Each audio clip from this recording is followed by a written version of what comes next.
trust me, come with a real. He up in the front, so you get my meals. I'm gunning for the money, money in the bank. Coming with a dank, scrolling in the tank, rolling with the gang. You sitting out on the sideline tripping, I go to the hole with the rock like Pippin. Yeah. I'm okay.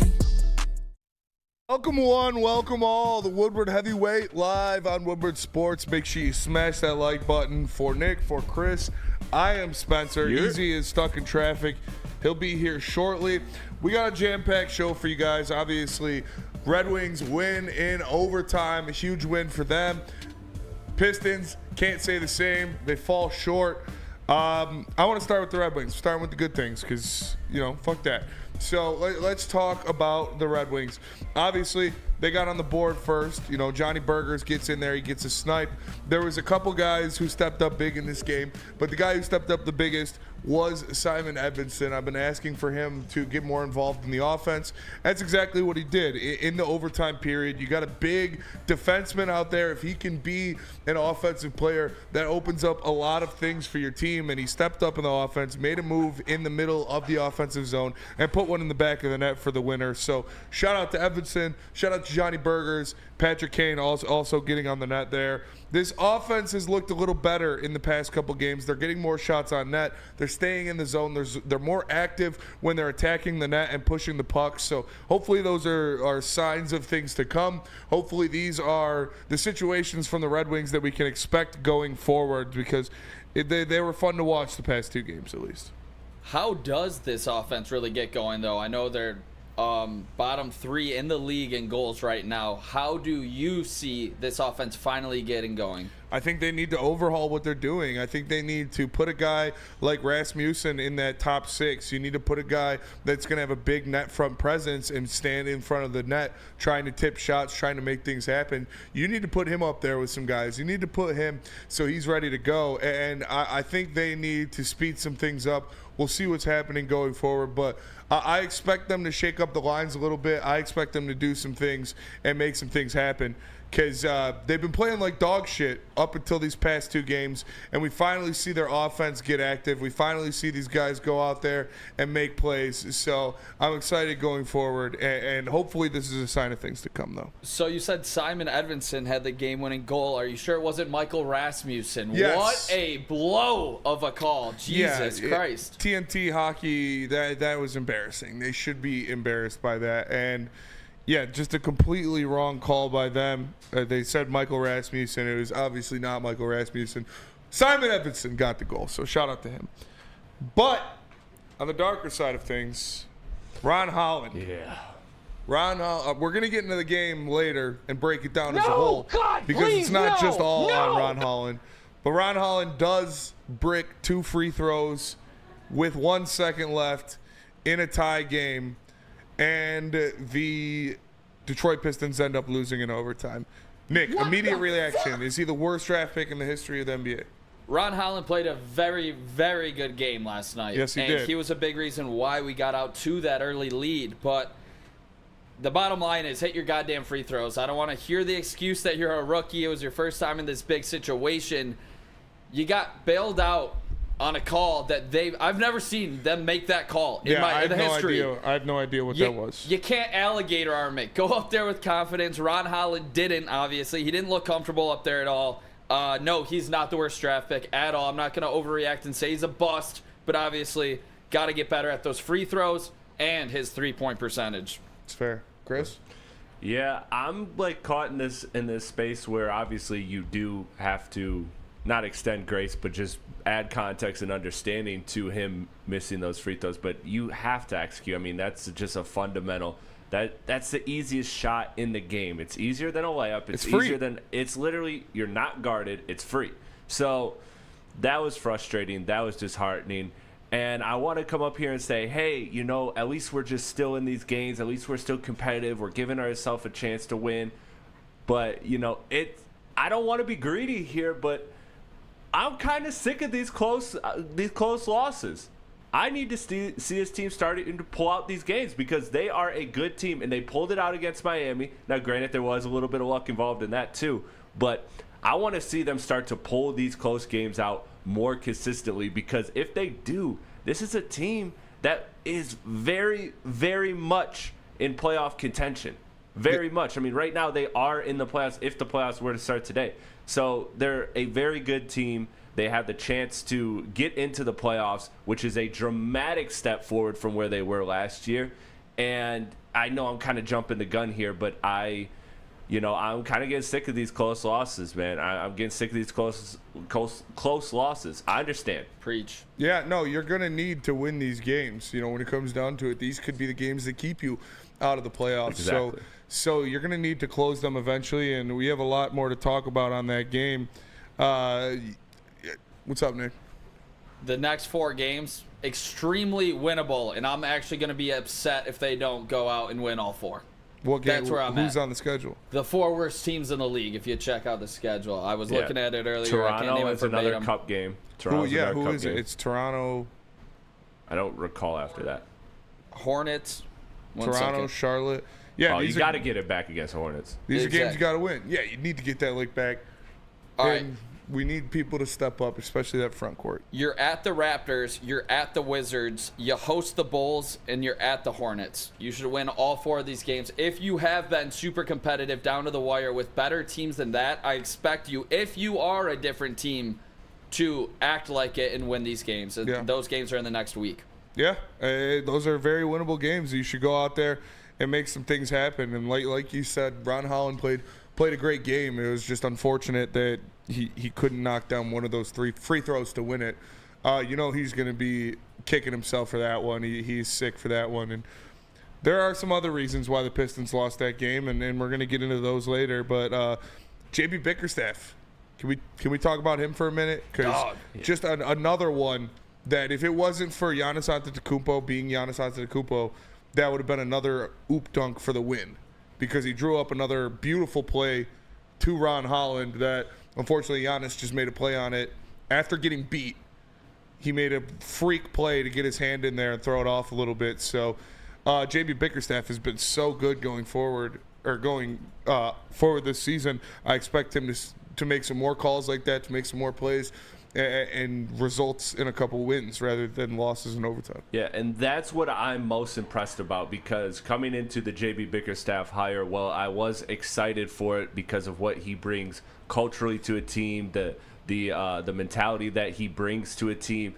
I was critical of his X's and O's in Cleveland, and you know what? So far, he's been drawing up some beautiful plays. He's been a tactician, and you know what? The Pistons need that because they aren't the most talented team in the league. So not only do they need a coach that they're willing to run through a wall for and play hard, but they also need some good schematics. And I think JB is impressing me there as opposed to my expectations. And if he improves in that area, then he is an elite coach. He's not just a good coach. He has all the other check marks that you want of a good coach. My one reserve was, can he be a tactician? Can he draw up good plays, especially in the clutch? And so far he has. But not just even those lobs, just throughout the game, the sets that he's running, the way he's getting Cade in downhill actions, I like those.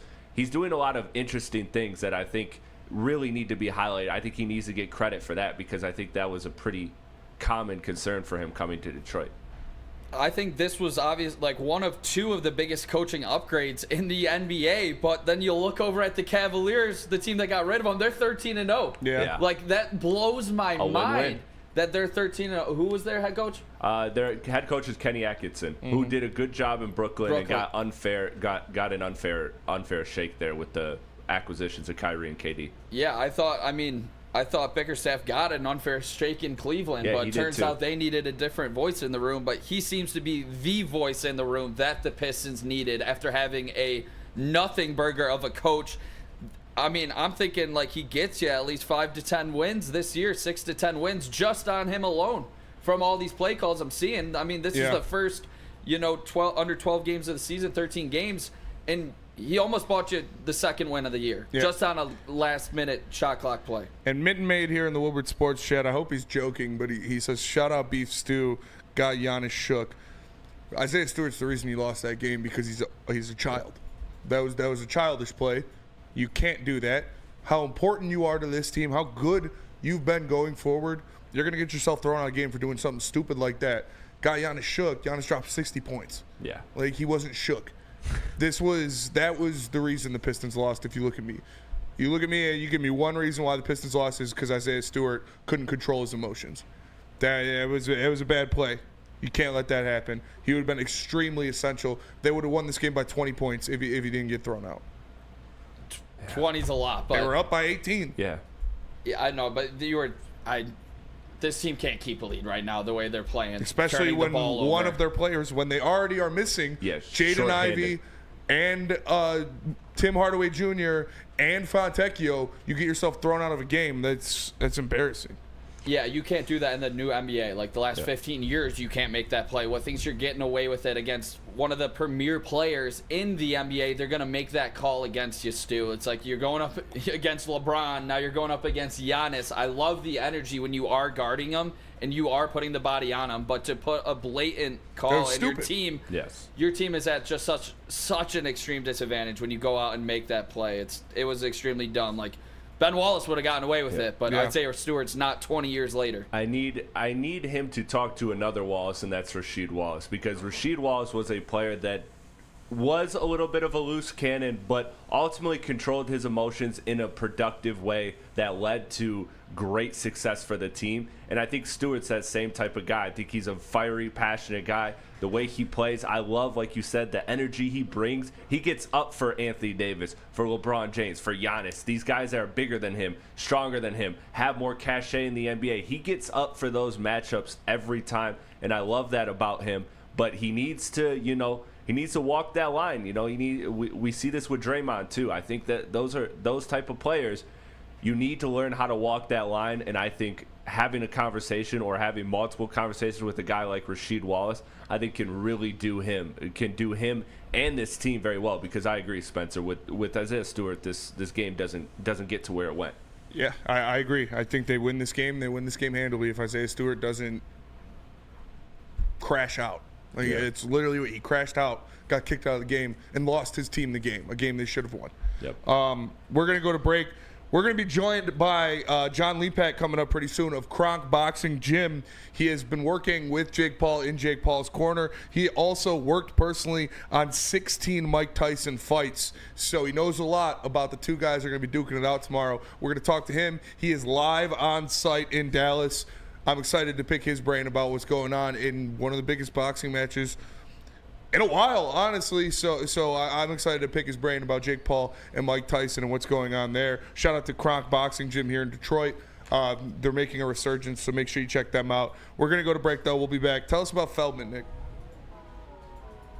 Yes, sir. Since 1996, Feldman Automotive has been driven to provide a fast, convenient, and first-class car buying experience called the Feldman Advantage. With 18 locations, there's a Feldman dealership in your backyard. Visit feldmanauto.com to find the location nearest you. And catch Woodward Sports Network live from Feldman Chevrolet of Novi every other Monday. Feldman Chevrolet, Detroit's #1 Chevy dealer.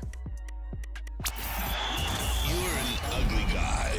That's okay, because you have a hot girl on your arm. Now Woodward Sports and Les Stanford want to reward you for outkicking your coverage. I am ugly as by traditional standards. That's right. If your significant other's hotter than you could win tickets to the Thanksgiving Day game in Detroit. So find the best pic of her with the average-looking you and post it on X or Instagram.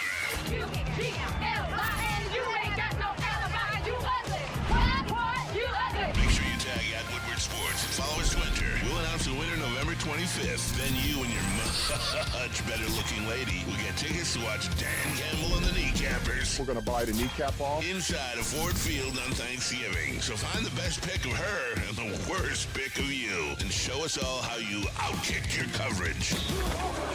Mama said you ugly. Hey! From Woodward Sports and Les Stanford.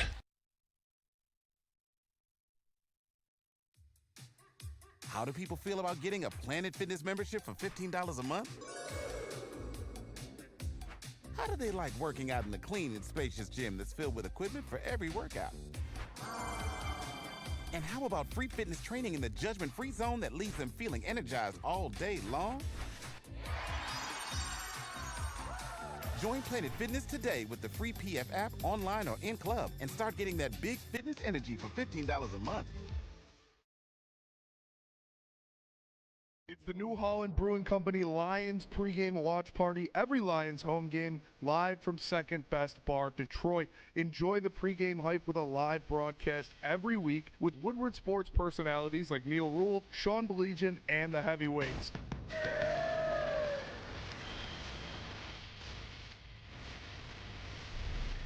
Brought to you in part by Sabbath Coffee and Les Stanford Automotive. Great drinks like Tullamore Dew Irish Whiskey, Tangerine Space Machine, Taller Long Drink, great environment, and even better food. It's the New Holland Brewing Company Lions pregame watch party live from Second Best Bar, Detroit. Brought to you in part by Sabbath Coffee Roasters and Les Stanford Automotive. Come get some. Walk into any Lady Jane's Haircuts for Men today. Open 7 days a week. Sit back, relax, and enjoy precision haircut, scalp massage, hot leather neck shave, and hot towel treatment from one of our talented stylists. Step up your game this season and take advantage of our $20 haircut special. Scan the QR code and get your coupon today. Lady Jane's Haircuts for Men, the ultimate haircut experience. Open 7 days a week. Walk-ins always welcome. Lady Jane's Haircuts for Men. It's wicked awesome. Woodward and Maine. Make sure you check it out on game days. It's with Detroit sports media legend Terry Foster and rising star Matt Broder every Sunday, 8 to 9 a.m. And after that, make sure you check out the New Holland Brewing Company Lions pregame show with Neil Rule and Sean Belegian every Sunday, 10 a.m. to noon on Woodward Sports. They are live at Second Best Bar in Detroit for home games. Make sure you guys check it out. Welcome back, everybody, to the Woodward Heavyweights live on Woodward Sports. Make sure you smash that like button. And before we get to anything else, we are joined now by John Lepak of Kronk Boxing Gym in Detroit. John is doing the Jake Paul Mike Tyson fight. He's been training with Jake Paul for this matchup. John, we appreciate you joining us, and tell me about what it's been like trying to get Jake Paul prepared to go up against Iron Mike Tyson. Well, thank you very much, first of all, for having me. I apologize. I'm at a patio of a restaurant here in Dallas before we head to the weigh-in. But just to clarify for the record, so it's one of my closest partners I grew up with in Kronk named Theo Third Chambers, who's Jake's head trainer, and his assistant trainer is another individual named Jaleon Love that we also grew up with in the original Kronk gym, who was also Jake's trainer. I've been fortunate enough to be in camp a couple of times for a brief window of time. And I can tell you this, Jake is prepared. He looked amazing from what I saw in the gym. And I hold a very high standard for me to rate him as such. I love to hear that, because that is a thing that people who really haven't watched these boxing matches and just hear about Jake Paul from social media and things like that, they think he's not taking it seriously. But if you go into a match like that, especially against a guy like Mike Tyson, and you haven't been taking it seriously, you're going to get hurt out there. Let me tell you something. Jake Paul, many of things that the public may see based on his past and his being a social media superstar, but in the gym he's all business. And especially to bring in again two trainers, which if you watch the Netflix specials leading up to the fight with Third Chambers and Jaleon Love, these guys were mentored and trained by the late great Emmanuel Stewart. They don't know any other way to do it but the right way, the old school way. So when you see Jake in the gym, again, this is, as Marvin Hagler said, it's hard to get up and run in the morning when you sleep on silk sheets. And you'll see Jake get up. I mean, again, from the brief times I've seen with him in camp, I would put his work ethic up there with anyone. And I've been around the greats, from Lennox, Julio Cesar Chavez, Tommy Hearns, and including Mike Tyson. That's what I wanted to lead right into. You said you've worked personally with 16 different Mike Tyson fights. How does he look? I've seen the drastic change in his body since the fight was called off the first time till now. He looks in great shape for his age. How has Iron Mike looked so far compared to when you were seeing him back when you helped with his fights? So starting back in the mid-'90s when he made his first comeback, I call it the MGM era, I was able to see Mike up close. I worked as a promoter of record for several fights of his, including the Lennox Lewis fight. So I got to spend a lot of time in the gym and watch him train over the years. And what I've seen is like with most athletes. It's like when the fastball, it goes from 102 down to 100, then it goes to 98, and you see that gradual decline on that heater. And I think that's what you've seen, at least what I've seen with my own eyes with Mike. There's still the same system. It's the custom model system with the slip, the U-shaped movements. But unfortunately, as you get older, that style becomes, you can time it more because it's very predictable. And in the case where Jake trains, again, the old school boxing method from the Kronk ideologies, the Emanuel Stewart school of boxing. And as we all know, Lennox was able to time Mike. Now, by no means am I making a comparison between Lennox and Jake Paul, but respectfully speaking, Jake Paul has youth on his side. He has those same training styles and those same old school lessons that Third and Jay Liana brought to the gym. And I'll just say this, as great as Mike looks, I'm very happy to see him in shape, living his best life, but Father Time remains undefeated. Yeah, a lot of people have been hypocritical of that. Mike Tyson's age in this fight going against Jake. What has been your take on that? Obviously, you trained as well. You've aged in years. What is your take on a young up-and-comer like Jake going against Mike Tyson? I know he has tons of experience, but as you said, he's kind of slowed down. Well, I'll say this. A lot of people, again, can be critics sitting on the couch, but, 99.99% of them, if they were offered an opportunity to have a financial stake in this fight in any capacity, I guarantee you they'd probably want to be sitting in the seat that I am right now. And I think, again, with Jake, he brings a lot to the table that, the haters, for that lack of a better term, don't want to speak about. He's bringing millions of new eyeballs to a sport that desperately needs it, in my opinion. Boxing, unlike a lot of other sports, is like the Wild West of sports. So in basketball, you have the NBA, you have structure. The NFL, football, you have structure, you have league play, you have built-in sponsors, built-in TV contracts. Boxing is comprised of a lot of different individual entities that operate independently of each other, so nobody ever has to work together. Therefore, the advancement of the sport at times suffers. It remains stagnant, and you see these occasional peaks, but it goes back down. What Jake is doing is taking the sport to an entire new level. And just, again, in my opinion, from what I've seen over the years, I've been in this business since I was, 16 years old. And I see Jake bringing a lot of new opportunities for fighters that goes from marketing, social media strategies, investment opportunities. And he's also bringing a lot of fighters underneath him, creating career high paydays like the co-main event with Katie Taylor and Amanda Serrano. Yeah, I actually covered the Amanda Serrano and Jake fight over in Cleveland the first time he fought Tyron. That Kronk style, though, man, as a Detroiter, as a Michigan, I'm so proud of it, man. And it stood the test of time. You obviously Tyson Fury use it, and the fight, he kind of, I don't want to say into Deontay Wilder, but he put those conversations to bed. You're saying Jake's making these big paydays, these big names. Is there anybody out of the Kronk gym fighting in this card, or anybody we can look forward to out of Detroit making some noise? It's a great question. So right now, we're in the early stages of a rebuild with the Kronk brand. We're in very advanced discussions with a couple of groups in the city of Detroit, as well as the mayor's administration, to finalize a location to bring the gym back.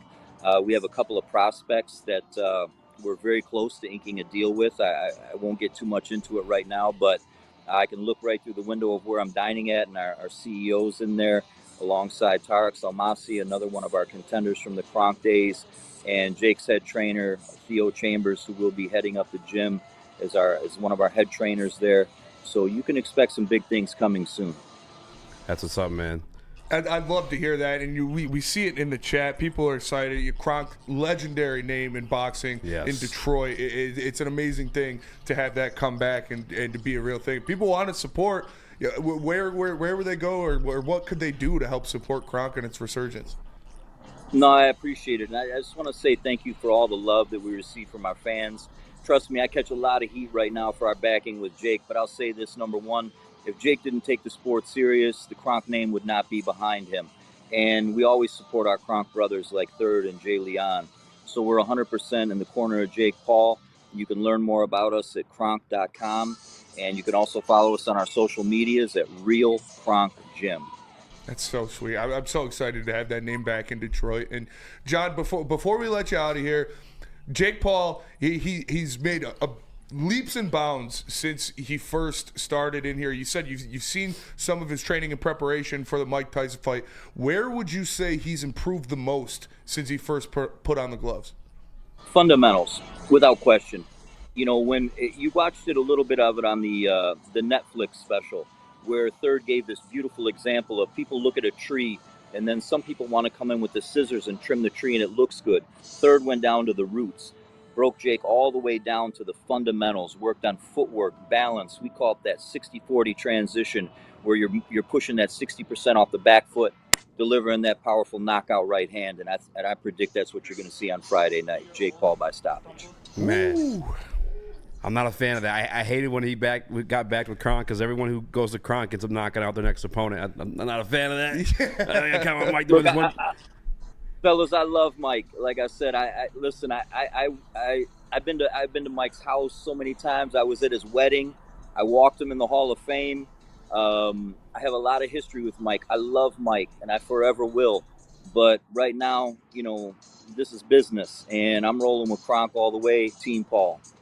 And then the final question, man, because Kronk's right here in Michigan. I have a 4-year-old son. I want to get him into mixed martial arts. What age should I introduce him to boxing, knowing obviously new research about brain trauma and whatnot? You know, that's a very interesting topic, and I would not say that I'm medically educated enough to really truly speak on that. But what I've seen over the years, it really depends on the individual. I mean, Mike Tyson is as sharp as a razor and will remember people. Like, for example, when we were walking into the Hall of Fame, he was pointing out people, John, I went to high school with that person. John, I went to school with this person. I grew up with this person. He's going back to his early teenage years. And then, unfortunately, there's some fighters where just one punch, you know, can change things around. So while I can't give you an exact answer, I can say that Third, for example, who's still sharp as a razor, is Tarek as well, who I'm having lunch with right now. They started boxing before they were 10 years old, somewhere around 7, 8, 9 years old. So, again, I just think that you have to exercise common sense. I think you have to find the right gym where you have qualified professionals. And again, and I don't want to go too far down this rabbit hole, but boxing being the Wild West of sports, you have to be careful of guys that claim they're trainers and throw a towel over their shoulders. But just because you watch a few YouTube videos doesn't qualify you to train kids. John, thank you so much for joining us. Man. This is awesome. Whether they're in the chat, these guys, whether they're Tyson or Jake Paul fans, everybody's fan of Kronk Jim. It's awesome to have it back in boxing, back in Detroit, and it's awesome what you guys are doing. We appreciate you for joining us. Hopefully we'll get you on again here pretty soon. Tell Jaylion we said what up, though. I sure will. And listen, to all the fans out there, I understand the critics. I get it. You know, we put ourselves in a corner. We took a position, and we stand true and loyal to that, because I know Emmanuel Stewart is smiling down on Third and Jaylion right now. So I appreciate the haters and critics and fans alike. It's all love. Thank you so much, John. Thank you, John. Thanks, guys. Great. This is going to be a great fight. I'm excited. I hate that he went to Kronk. That's like literally everybody who goes to Kronk. Remember what Fury did to Wilder? Yeah, dude. That's not. Ah, man. And what he said about, like, hate Jake Paul, love Jake Paul.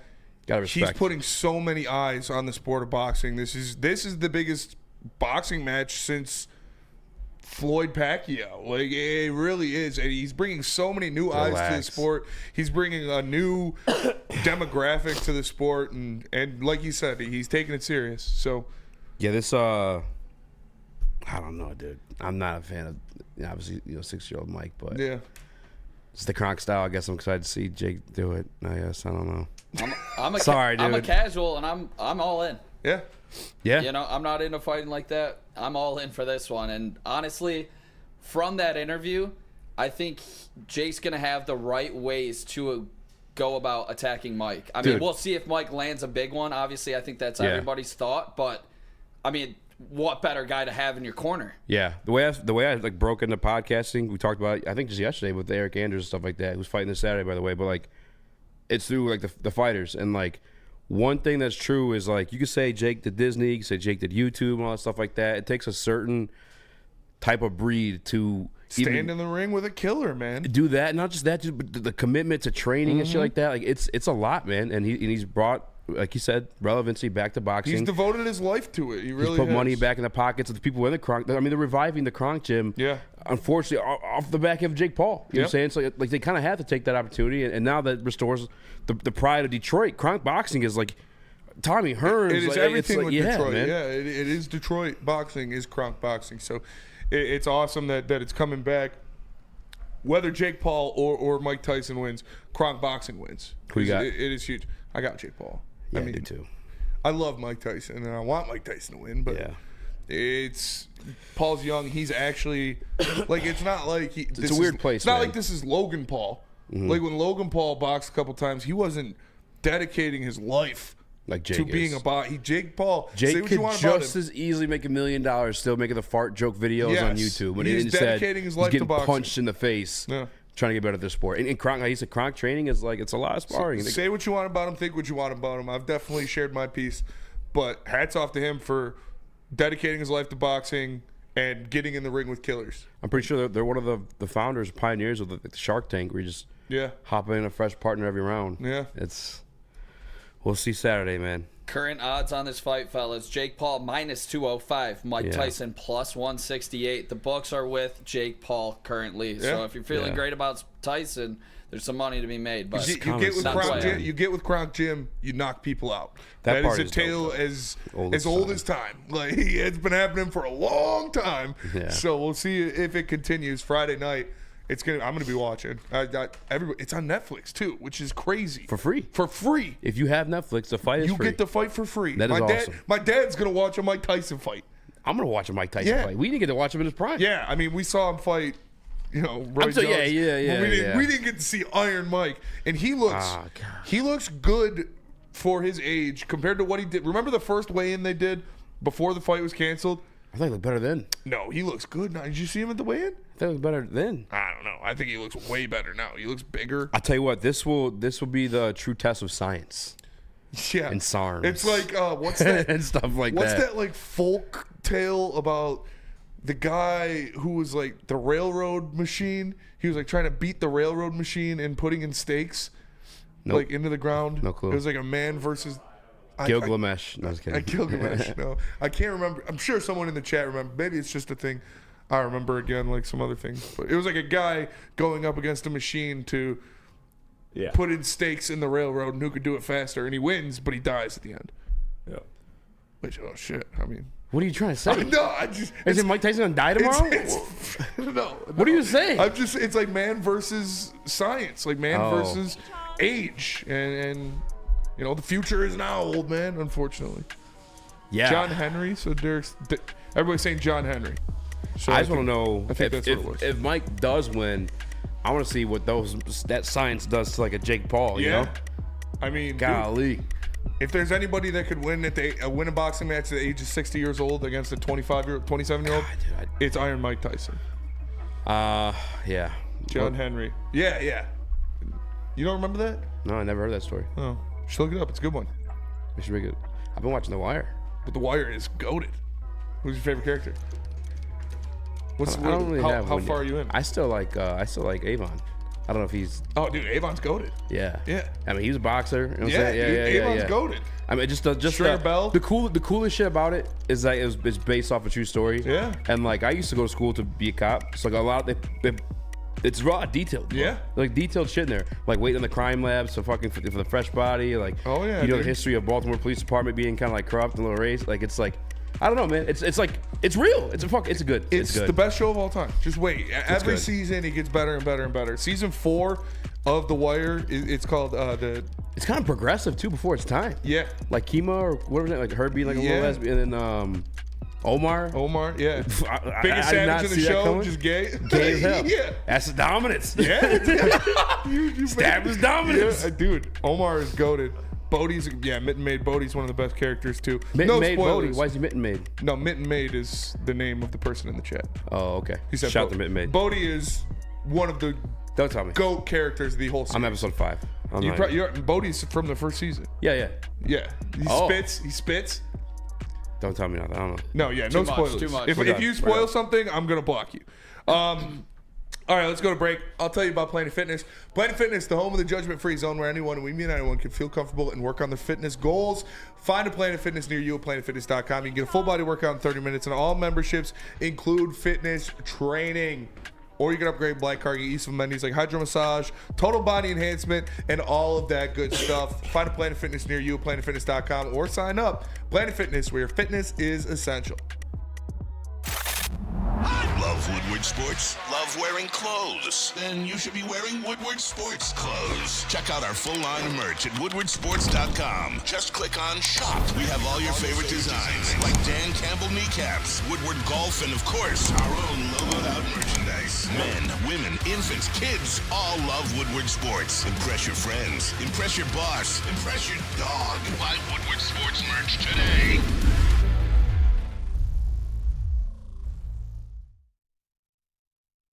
Feldman Chevrolet, Michigan's #1 Chevy dealer, is kicking off the game with the best prices on all cars, trucks, and SUVs, like this 2024 Silverado for just $296 a month, or this 2025 Equinox for as low as $371 a month. Our locations in Novi, Highland, New Hudson, Livonia, and Lansing means we have the perfect Chevy right in your backyard. Get the home team advantage every day at Feldman Chevrolet, Michigan's #1 Chevy dealer.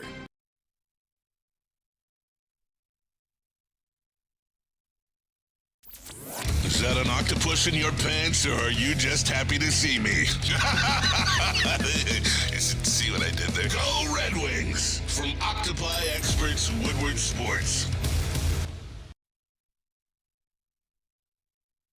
Kevin and Catherine at KDK Law got your back. Tell them the heavyweight sent you, and they will pay your first-time filing fee. They got 10 plus years of experience, 24/7 availability. It's Kevin and Catherine at KDK Law. They got your back. What up, though? Welcome back to Woodward Heavyweights Live on WoodwardSports.com. I'm Eazy, joined by Spin More Raxter, Young Chris, Nicholas Koloff, a.k.a. Microwave Nick. Let's go. Smash that like button, be a friend, tell a friend, share the stream. I'm actually proud and surprised about the amount of viewership that went up when we were talking combat sports. It's typically not the case, but it's the support of Kronk Gym, I guess. It's the support of Kronk Gym, and it's the Jake Paul effect, man. I guess so. People hate him, or they love to hate him. They do love to hate him. And, he gives them reason to. Yeah. But he's bringing, say what you want, he brings eyes to the sport. Let's just say it happens. It's going to happen. But like, if he knocks out Mike, I need somebody. Like somebody of KO caliber to just like humble him. And I know he's still good. Like he's still like he's actually, in my opinion, I actually agree with this, fighting more talented guys than most professional boxers do to begin their career. And I get that, like, they're not actually, like the Ben Askren, not counting that one. Nate Robinson, obviously not going to decorate that one. But like to go then after Tyron Woodley, and then Honey Badger. And then the Fury. Yeah. Like most boxers that begin their careers, they're fighting absolute cants. Mm-hmm. Like even, I hate even to say this, but like Muhammad Ali, go look at the opponents he fought. Oh yeah, dude. To begin his career, they're like 0-0. That's what happens. Some of them, like that was the only fight they had. Like it's just. That's boxing. Yeah. Jake Paul's just doing it with, you already know who he is and you already know who they are. Yep. So, he could be fighting these bum boxers and they'd be the same thing. Boom. So we'll see. This is really like that. I have no confidence in Mike Tyson. All right, let's stop. I hope he proves It's making me sad. It does. Yeah. It makes me sad for sure. Like he's a legend. All right.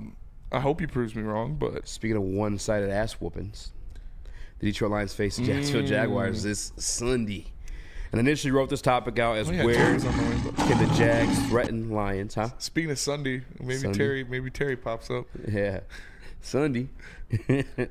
I'm not in Texas, by the way. Surprise. Yeah, surprise. Eazy caught a red eye from Dallas. Yeah, just for the show. I'm flying right back. Chopper's still going on the roof. But speaking of one-sided ass whoopings, Detroit Lions face the Jacksonville Jaguars. I understand it's any given Sunday. I just don't see it, Spinny. I re-looked today. Dion and I did a stream on LNU. And he's like, yeah, I mean, they got some spots on defense. They're all right. We looked it up, Spinny. Almost everything's ranked like 30th and below. Yeah. It's bad. But if there's anywhere they can get us, two things for me personally. I think the things the Detroit Lions have to take care of. Otherwise, it could be ugly or just somewhere you don't even want to be. But I think number one is the pass rush. You can say what you want. I do respect Josh Allen Hines, and I do respect Trayvon Walker and what they can bring I think Hines broke out last year. I think Trayvon's breaking out this year. That's something you got to monitor. As you seen last week, if you can get a JG in a 4-man rush, things can get ugly, man. And it's a lot different than a simulated pressure. It's a lot different than a blitz. In those situations, there's either A, in a simulated pressure. That's when you're faking another guy and dropping back a defensive lineman or whatever. That guy's not built or studied in coverage. You know what I'm saying? Like, you could expose that all day. All right, a simulated rush. In a blitz, there's literally just somebody out there bucking naked running, and you got a guy like JG, as you saw against the Minnesota Vikings, who just knows where everyone's going to be. He's going to pepper you. In a 4-man rush, that's different. You got guys going after JG, and they got guys in coverage phase too. So it's like, take care of them. The other one, Spinny, unless you want to speak on that one, is the slot. I think if they put Brian Thomas Jr. in the slot, that's, I don't want to say the weakness for the Detroit Lions, but it's a vulnerability. We've seen it with Calvin Ridley Jr. I think we saw it last week with Mechie as well. And obviously Justin Jefferson, when he got touched on against us, it's all come from that slot. That's not disrespect to Amik. Again, I'm not calling it a weakness, but a vulnerability. I think Brian Thomas, if they line him correctly, can make it interesting. No, it's not going to be interesting. This is going to be a 20-plus point game. Jesus. They're going to go out there and they're going to put the donkey dick on the Jacksonville Jaguars. Donkey dick and bitches. Like, this is going to be a slaughter of the likes of Tennessee Titans. Like, the Jags suck. They're a poverty franchise. Their head coach is going to get fired very soon. They got Mac Jones starting at quarterback. You are trash! Who is trash. The Jags are going to get absolutely slaughtered. And Ben Johnson talked about it. Ben Johnson talked about the offense needs to pull their weight.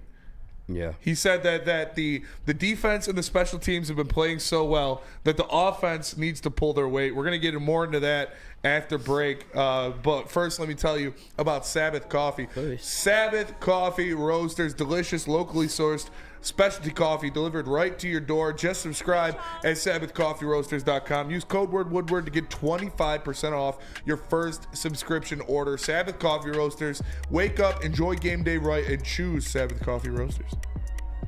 The countdown to kickoff is here. Your Detroit Lions are ready for another season of grit. Woodward Sports is your #1 destination for all breaking news and Lions coverage. We are Detroit's #1 sports network.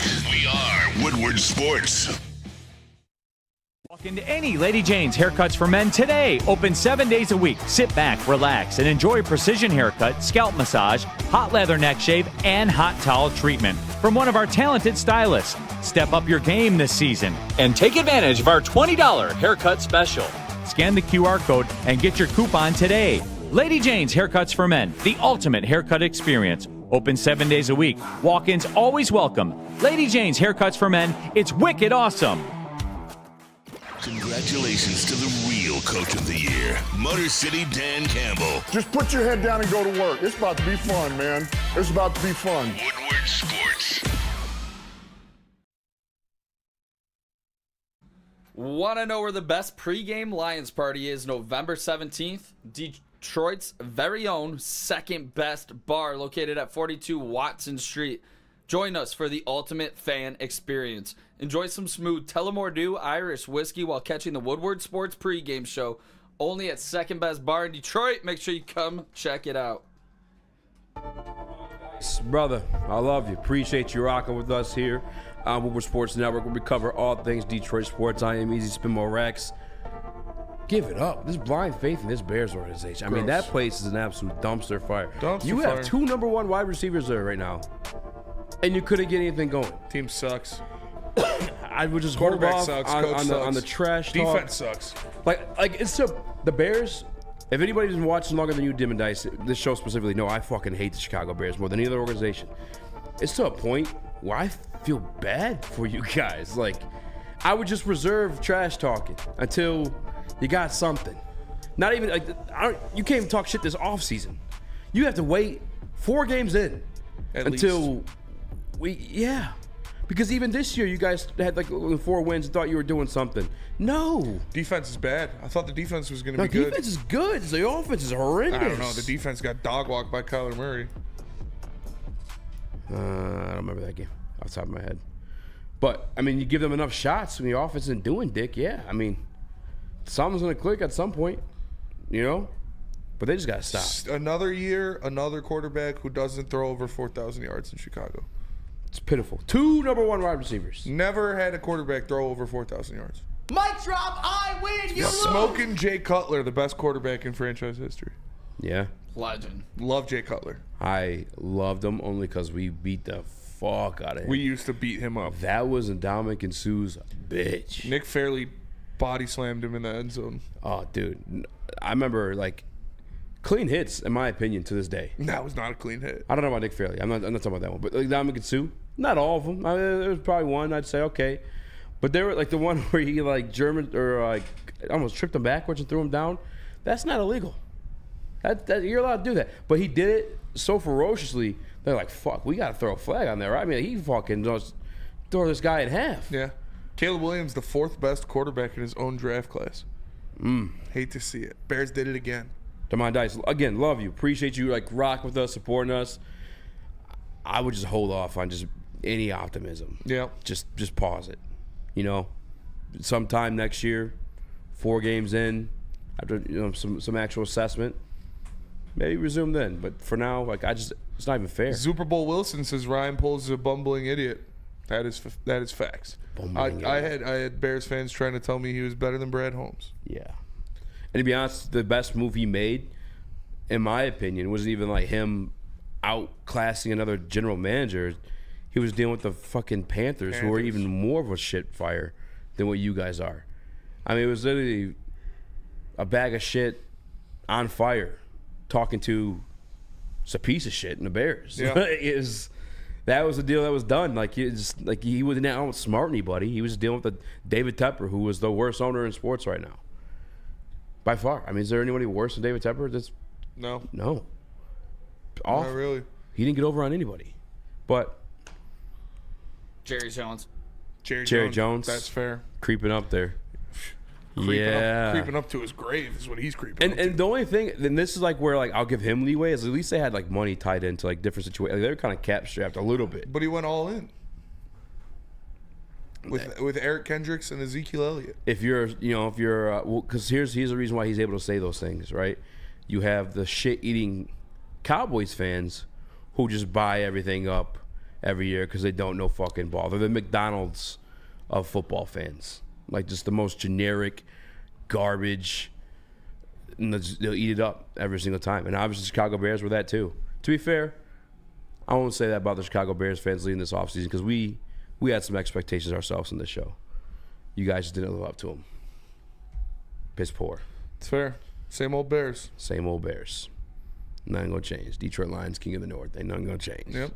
Still, Bears in the dumpster once again. Not surprised. Shit organization. I mean, you guys got Sam Darnold outclassing you right now. Yeah. Sam Darnold is better than Caleb Williams. Crazy work. Sam Darnold's outclassing Jordan Love. That is true, too. Is he? Record-wise, I got 2 Vikings more wins. fans Nick says so. Vikings fan Nick does say so. Why is he outclassing them? They have a better record right now. That's like a single position.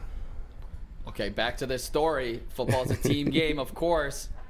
The only stat that actually matters. So is W's. why do you love Sam Darnold so much? Back to the booth. I'm not fucking doing this today. Hold on. No, we're doing it.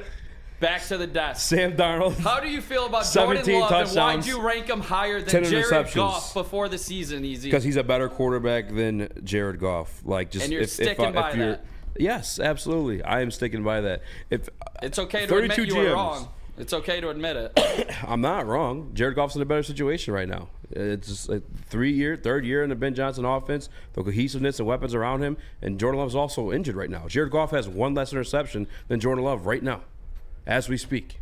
Well, he had the worst As a matter of fact, I think Jordan Love has more touchdowns, and he's played less games. And how he's a many more talented more quarterback. wins has he led his team to? What'd you say? How many more wins has he led his team So to? it's not a team game anymore. Now it's a team game. You just said it was a team game. If you lead your team to wins, what is that's the only thing that matters. That's what gets you to the playoffs. But it's not like a Super single. It's not a single Bowls. guy though. That's how you win Super Bowls. You win Super Bowls with your team. It's a team effort, right? And obviously, there's some quarterbacks that could take you over the top. Still rather have Jordan Love than Jared Goff. Yeah. If I'm starting a franchise brand new, if I get the whole kit and caboodle, if I get Jared Goff, Penei Sewell, Ben Johnson, Amon-Ra St. Brown, I'll give me the Detroit Lions every single day of the week. But if I'm like talent evaluating, if I'm drafting somebody as a general manager out of like the quarterback pool right now, unfortunately, for Lions fans, I'm taking Jordan Love. Most GMs would do the same, in my opinion. I would take Jared. I think he's a better leader.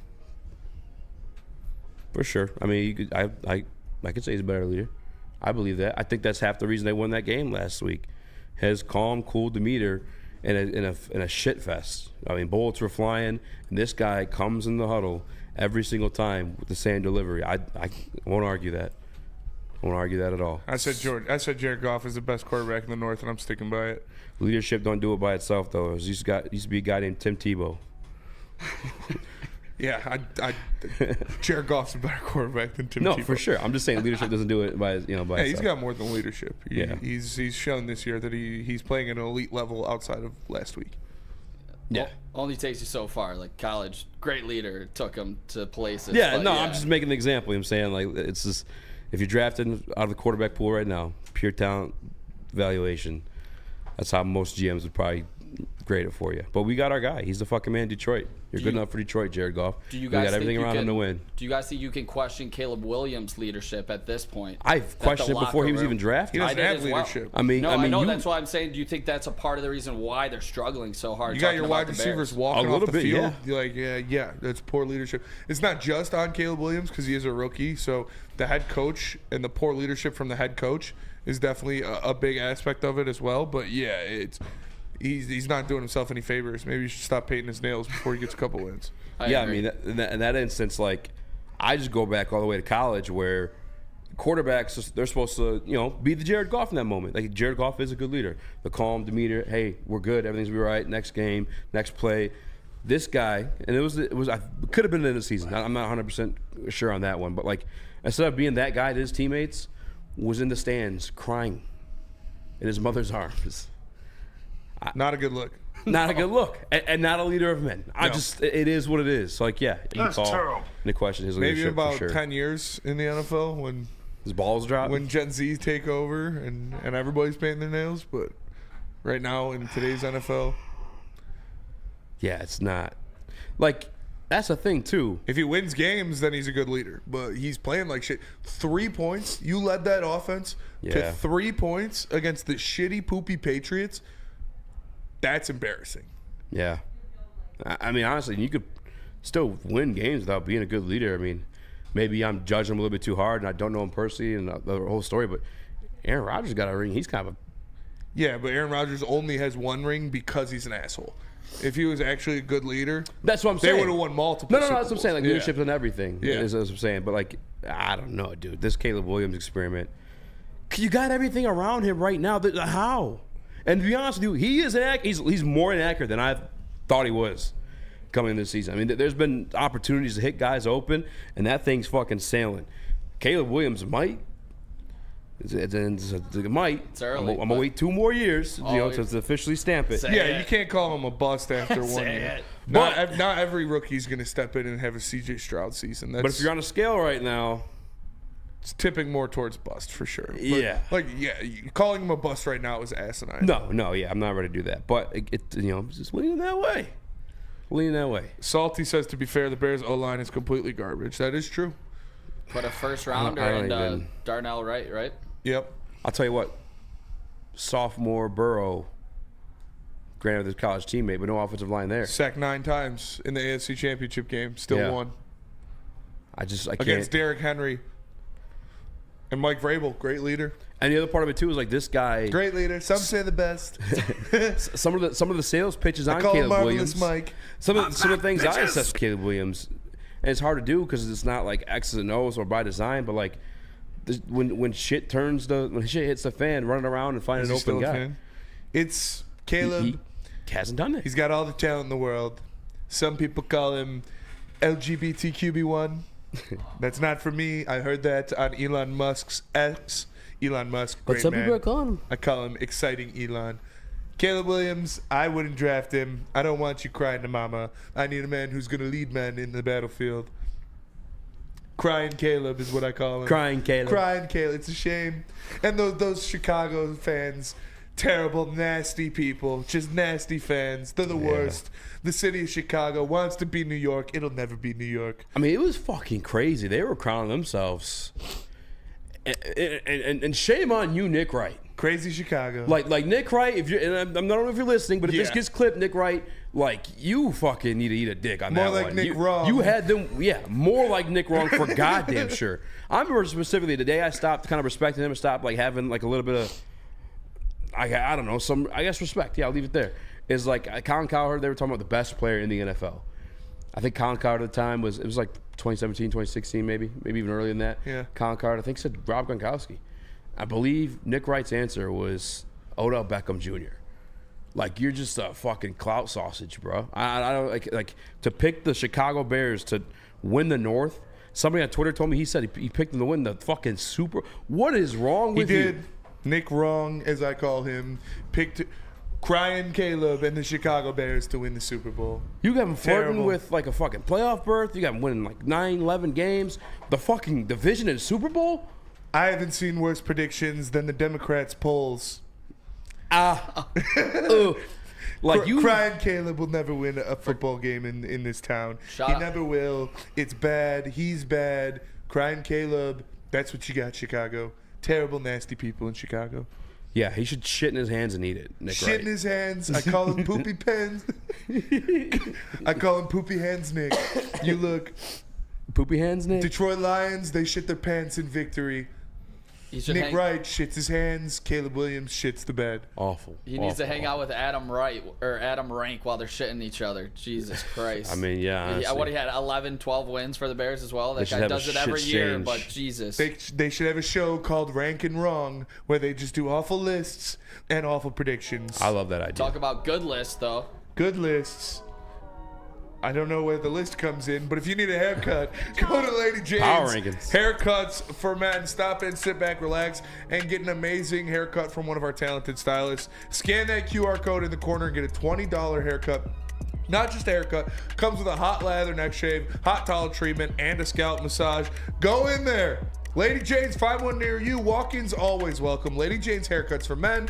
It's wicked awesome. Can't get enough Lions coverage? Make sure you catch all Woodward sports shows every game day. Wake up with Woodward and Maine, giving you the latest insight into the Lions locker room and press conferences. Then join the Lions pregame show, highlighting key matchups, injuries, and what to watch for during the game. Follow all the ups and downs of the live game action with our Woodward Watch Party live on YouTube and WoodwardSports.com. After the game, check out the instant fan and host reactions with the Lions postgame show. Every game, it's wall-to-wall, kneecap-biting, high-fiving, chest-pumping Lions coverage. Hell yeah! Only at Detroit's #1 sports network, Woodward Sports. Woodward Sports, let's go. Stop searching for a vehicle and start finding one. Les Stanford Chevrolet Cadillac makes it easy. We harness the power of multiple dealerships and own the biggest selection of GM brands in the area to get you the car you need. With the Les Stanford Group, you'll have access to 4 different dealerships, providing you with more makes, more models, and more choices. We're connected to more than 1,000 vehicles, and with so many high-quality CPO vehicles available, you'll find new car quality at pre-owned prices. You can start and end your search at lesstanford.com today. We don't like to brag that we are the toughest sports network in Detroit, but we do have a guy named Darren McCarty on our side. Woodward Sports.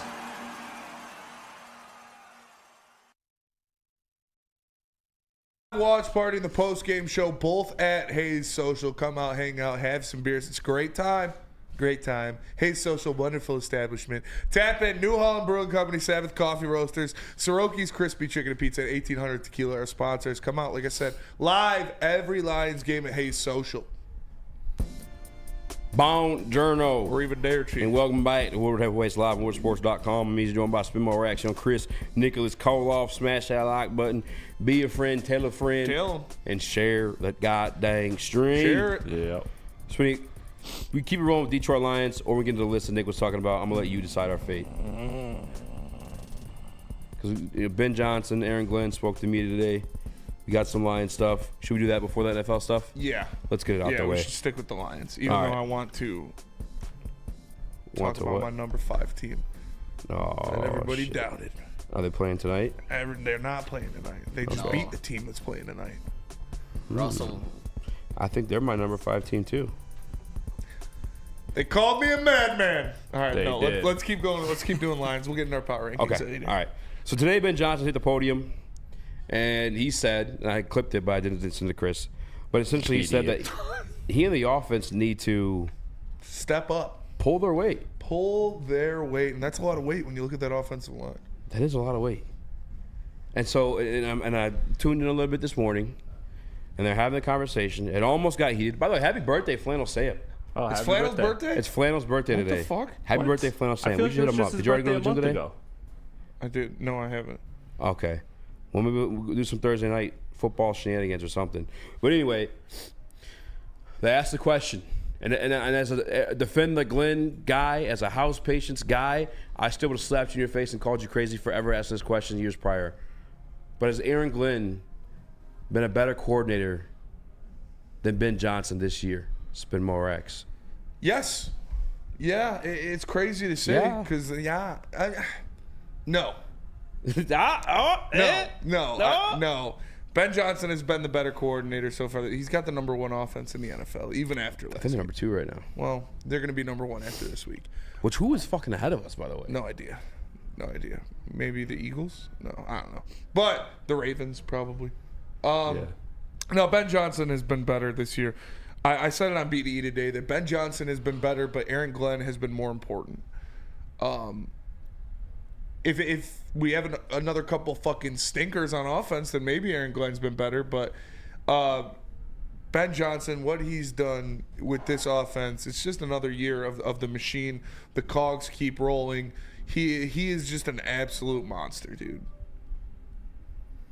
Yeah, I got a message from the crash out. The crash out one too. That's crazy. I think there could be a conversation. I absolutely can, but like, as much as I've defended, and I've been the fucking like the house patience guy over anybody else in this fucking network. I don't even care. It's been me, and a lot of you motherfuckers out there too. I don't forget. A lot of you want Dan Campbell fired too. We stood on business right then too. That's where the house patient came from. The defend the Glenn though stuff is like we just knew he didn't have stuff to work with. Now he finally has something to work with, and he's cooking. But I'm a fucking Ben Johnson stan, bro, and I can't back down from that. There's just nothing that he's done. He may have had a bad game. I'd point to the Tampa Bay game for damn sure, where I was just like, hey, Ben, what's going on? What we doing? And come to find out, a lot of that stuff was JG just calling him out of those plays. And kudos to Todd Bowles for mixing stuff up. Ben Johnson, it's insane. Like there's just no, you can't prep for that. You know what I'm saying? And I don't know if it's just it's automatic unfairness because you can do more on offense than you can defense. Like you're dictating the style of play of the game, like the way things are going to go. Are we airing it out? Are we running it? The trick plays in itself. Just this like it's Ben Johnson's insane, and the fact to have as many weapons as he does, and I guess you can't say they're all equally utilized because sometimes we know some guys miss out, especially if you guys play fantasy football or. Obviously, you see it in the media. What happened to Sam Laporta this week? Amon-Ra currently on pace to have a finish under 1,000 yards receiving this year, despite his touchdown record he just broke, previously held by hopefully super Hall of Famer to come, Herman Moore. But Ben still equally distributes that, much deserving. Herman Moore not being in the Hall of Fame is a travesty. It is a travesty. This man held the reception record strong until slot merchant Marvin Harrison came along. That was a stacked offense, though. That was a stacked offense. But no, Ben. He was doing it with Eric Kramer and Scott Mitchell. Yeah. Cool. You had Peyton Manning, Marvin Harrison. Congrats. Yeah, exactly. I'm taking Herman Moore all day. But either way, Ben's ability to spread the ball around, to use everybody effectively. I mean, we were without a tight end, in all due respect, but like he still made Shane Zylstra work. He still made Brock Wright work. Yeah. He revived Khalif Raymond's career. Yes, he did. He made Josh Reynolds a relevant conversation to have about receivers. Like he's made everybody cook. Where like Glenn, we've kind of had to wait for him to get some some shiny pieces. I was gonna say that, make that argument. I mean, Aaron Glenn. I was going to make that argument to where we've seen Ben Johnson do it without Jameson Williams, without Amon-Ra St. Brown, without David Montgomery, without pieces like that. Glenn without Pascal. Glenn's been doing without Hutch, without Pascal, without Brian Branch. He's been doing the same thing. And it's like they have the same amount of shiny pieces. Like, it's not like Ben's got a cupboard full of dull spoons. Not anymore. They he did. Well, so I mean, yeah. Now that's what I'm saying. They have the same amount of shiny pieces now. So, like, if Ben Johnson didn't have the shiny pieces like Aaron Glenn did the first couple years, maybe his offenses don't look good enough because he's always had Amon-Ra St. Brown. He's always had Jared Goff. He's always had that offensive line. So it is something to think about because Aaron Glenn is so good, man. It's picking hairs if you want to pick one over the other, but I would go with Ben Johnson just because they are higher rated. Even though Aaron Glenn, if they had Aiden Hutchinson this whole year, you're probably looking at the #1 defense in football.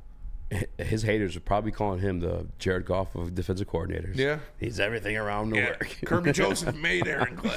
Brian Branch made Aaron Glenn. I'm joking, but yeah, I can't go against Ben Johnson. As much as I love AG, as much as I've been on that ride.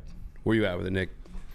Yeah, I mean, if you would have told me Aiden Hutchinson gets hurt this year and the Lions have the #8 scoring defense, I would have told you you're crazy. And that's because Aaron Glenn is doing such a great job scheming up. And I didn't see this coming, to be honest. I mean, I thought the potential was there with Hutch to be a top 10 defense, and I think that's what you need to ultimately win the Super Bowl. But when you have the #2 scoring offense by 0.2 points behind the Ravens, which obviously, like Spenny said, will be the #1 after this week, you cannot say that it's Aaron Glenn. If you have the #1 scoring offense or top 2 scoring offense, you cannot say it's not that coordinator. This guy is throwing hook and ladders left and right. Yeah. You're seeing he's toying with the defense at this point like he's a cat with a mouse. Mm-hmm. He sets things up. He is ridiculous. Just ridiculous to watch at this point. Every Sunday we see something new. Well, not even Sunday at this point. We're playing Thursdays. We're playing, Monday night games because that's how good and how entertaining this team is. They want them on primetime, and it's in part because of Ben Johnson and this offense. It's beautiful to see, and I'm so glad that we have him for this year because we weren't supposed to. It's been, for me personally, as a guy that's gotten into it, I mean, shout out to Paul Thomas, seeing the chat right now. Him and I have gotten into it in the past over Aaron Glenn. I know Dr. Clappin Cheeks. I mean, a few of the names because I was just holding my ground because I saw the potential. I also saw like what was missing, what was bad, and you can't like I don't know. Some shit's just really easy to like point out. Like even like the yards. I get there's a lot of yards passing against the Detroit Lions defense. However, we talked about it a little bit yesterday, or at least early in the week, where it's like when you're shutting down the run as efficiently as they have, you're gonna have to throw the ball. They're gonna have to throw the fucking ball. Yeah. And what's more important inside those yards, I think AG talked about today, is the quarterback rating, the interceptions, the completion percentage. Yeah, it's when you look at this team, they are the toughest on opposing defenses, or opposing quarterbacks, aka they have the lowest quarterback rating against. They're the best team on third down, aka they get off the field the most out of any defense in the NFL. They have the most takeaways in the NFL, so they flip the field and they make the biggest plays out of any defense in the NFL. So if you're worried about the amount of passing yards that they're giving up, you're nitpicking because look at the touchdowns, look at the quarterback rating, look at the takeaways. They're top 1 in all of those. So they have the best red zone defense in the NFL. Like if you guys are mad that teams are catching 5-yard passes underneath and then kicking field goals, I don't know what you want. And Damon Dice, I'm officially extending the offer for you to become a Detroit Lions fan. I've come to like you. No, hard pass. It's been cute. I respect the effort, but like, put the sword down. It's plastic anyway. You're not hurting anybody with that thing. The Bears are pathetic. The only pathetic thing right now is you defending that organization. Just come on. You're watching for a reason. You like what we got going on. You're allowed to be a Lions fan for the rest of the year, man. It's fair. But Aaron Glenn's the absolute fucking man, and so has Ben Johnson. I just can't I can't falter on that. If I was a owner, governor, whatever the hell you want to call him, or general manager, and I had to make a hire between the two of them today, all due respect, I'm hiring Ben Johnson. Whoa. Because what, leadership? Leadership, yeah. He's a leader of men. He's been in it more. He'll get guys ready to go, and I think offensive minds are easier to find than defensive minds, because you look at these guys popping up all over the league, like everywhere. You could poach somebody from the tree. Chicago. Not in Chicago. No, definitely not in Chicago. And yeah, it depends on the team. If I'm the Chicago Bears and I have limitless weapons and the first overall pick to get a quarterback, I'm not going to hire a defensive guy. But it depends on the fit for sure, what you're looking for. But I think Aaron Glenn is a better leader of men. And I think that's an extremely important thing for a head coach, i.e. Dan Campbell. Yeah, I think me personally, and this could go either way. This is opinion, like true opinion. Everything we say is opinion, but this is a national opinion. There's no numbers or stats behind it. I feel like he's more built towards defense versus a team leader, because he's a little bit fiery, almost too fiery. That I feel like it rubs some folks the wrong way. Campbell's pretty fiery. Not as fiery as Aaron Glenn. And I feel like that can rub some people the wrong way. It feels almost impatient at times. But that's a true opinion from the outside. I'm not in there day to day. I think you hear Dan Campbell, those guys say they're fiery, but you see him snap at media members, and he's not dealing with the media nearly as much as Dan Campbell. Yeah. But we will go to break, come back, talk about Ben Johnson. Or no, Aaron Glenn and James Houston, Josh Pascal. I can't wait. Tell us about 1800, Chris. 1800 Tequila is the best tequila in the game, the smoothest tequila in the game, and now a proud partner of the Detroit Lions and Woodward Sports live Lions watch parties. Make sure you tap in at Hayes Social for every thrilling Lions game all season, all the way to the big one. Make sure you are drinking 1800 Tequila. Get that custom Blanco Lions bottle and have the smoothest tequila in the game. And when you have it, make sure you please drink responsibly.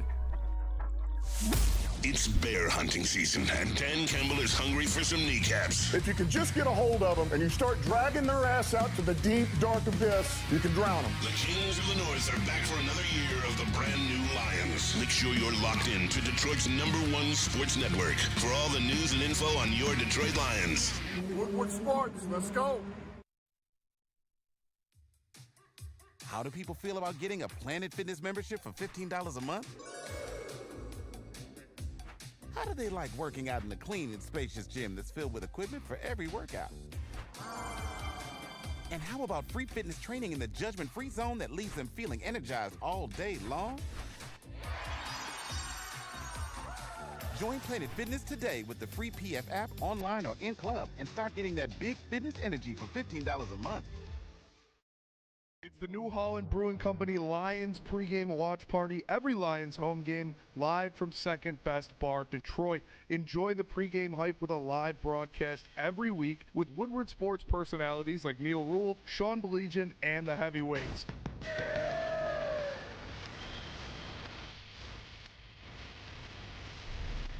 Brought to you in part by Sabbath Coffee and Les Stanford Automotive. Great drinks like Tullamore Dew Irish Whiskey, Tangerine Space Machine, Taller Long Drink, great environment, and even better food. It's the New Holland Brewing Company Lions pregame watch party live from Second Best Bar, Detroit. Brought to you in part by Sabbath Coffee Roasters and Les Stanford Automotive. Come get some. Soroki's Crispy Chicken and Pizza now has signature wings for limited time only. They got 7 different flavors to choose from. You can try them all and choose your favorite. But like I said, limited time only, so get them while you can. Soroki's Crispy Chicken and Pizza. To find a Soroki's near you, go to Sorokis.com. What up, welcome back to Woodward Heavyweight live on WoodwardSports.com. Easy joined by Spinball Raxter, Chris, Nicholas Koloff, a.k.a. Microwave Nick. Smash that like button, be a friend, tell a friend, and share the stream. Talking Detroit Lions, baby. More specifically, the defense and defensive coordinator Aaron Glenn, who Spinny said he'd hire over Ben Johnson. My team would whoop the fuck out of your team. That's all I'm saying. Hell no. That's all I'm saying. Not if you look at last week. So I think we need to start smear campaigns for both right now. Better hope you have a star set of defense because my offense coming down and we're fucking sticking our foot in your better ass. hope you have the best offensive line in the NFL. Or your quarterback's going to throw 5 interceptions. It depends what kind of quarterback I got. I'm gonna make them work no matter who I got. I'm cooking. And you could take away my defensive player of the year and eject my other one for a game, and we're still going to beat you. You could take my left tackle away. I'm still gonna beat you. You could give me Jared Goff and I'm gonna beat you. Not without my defense. That part is true. But have you held the number 1 position all year?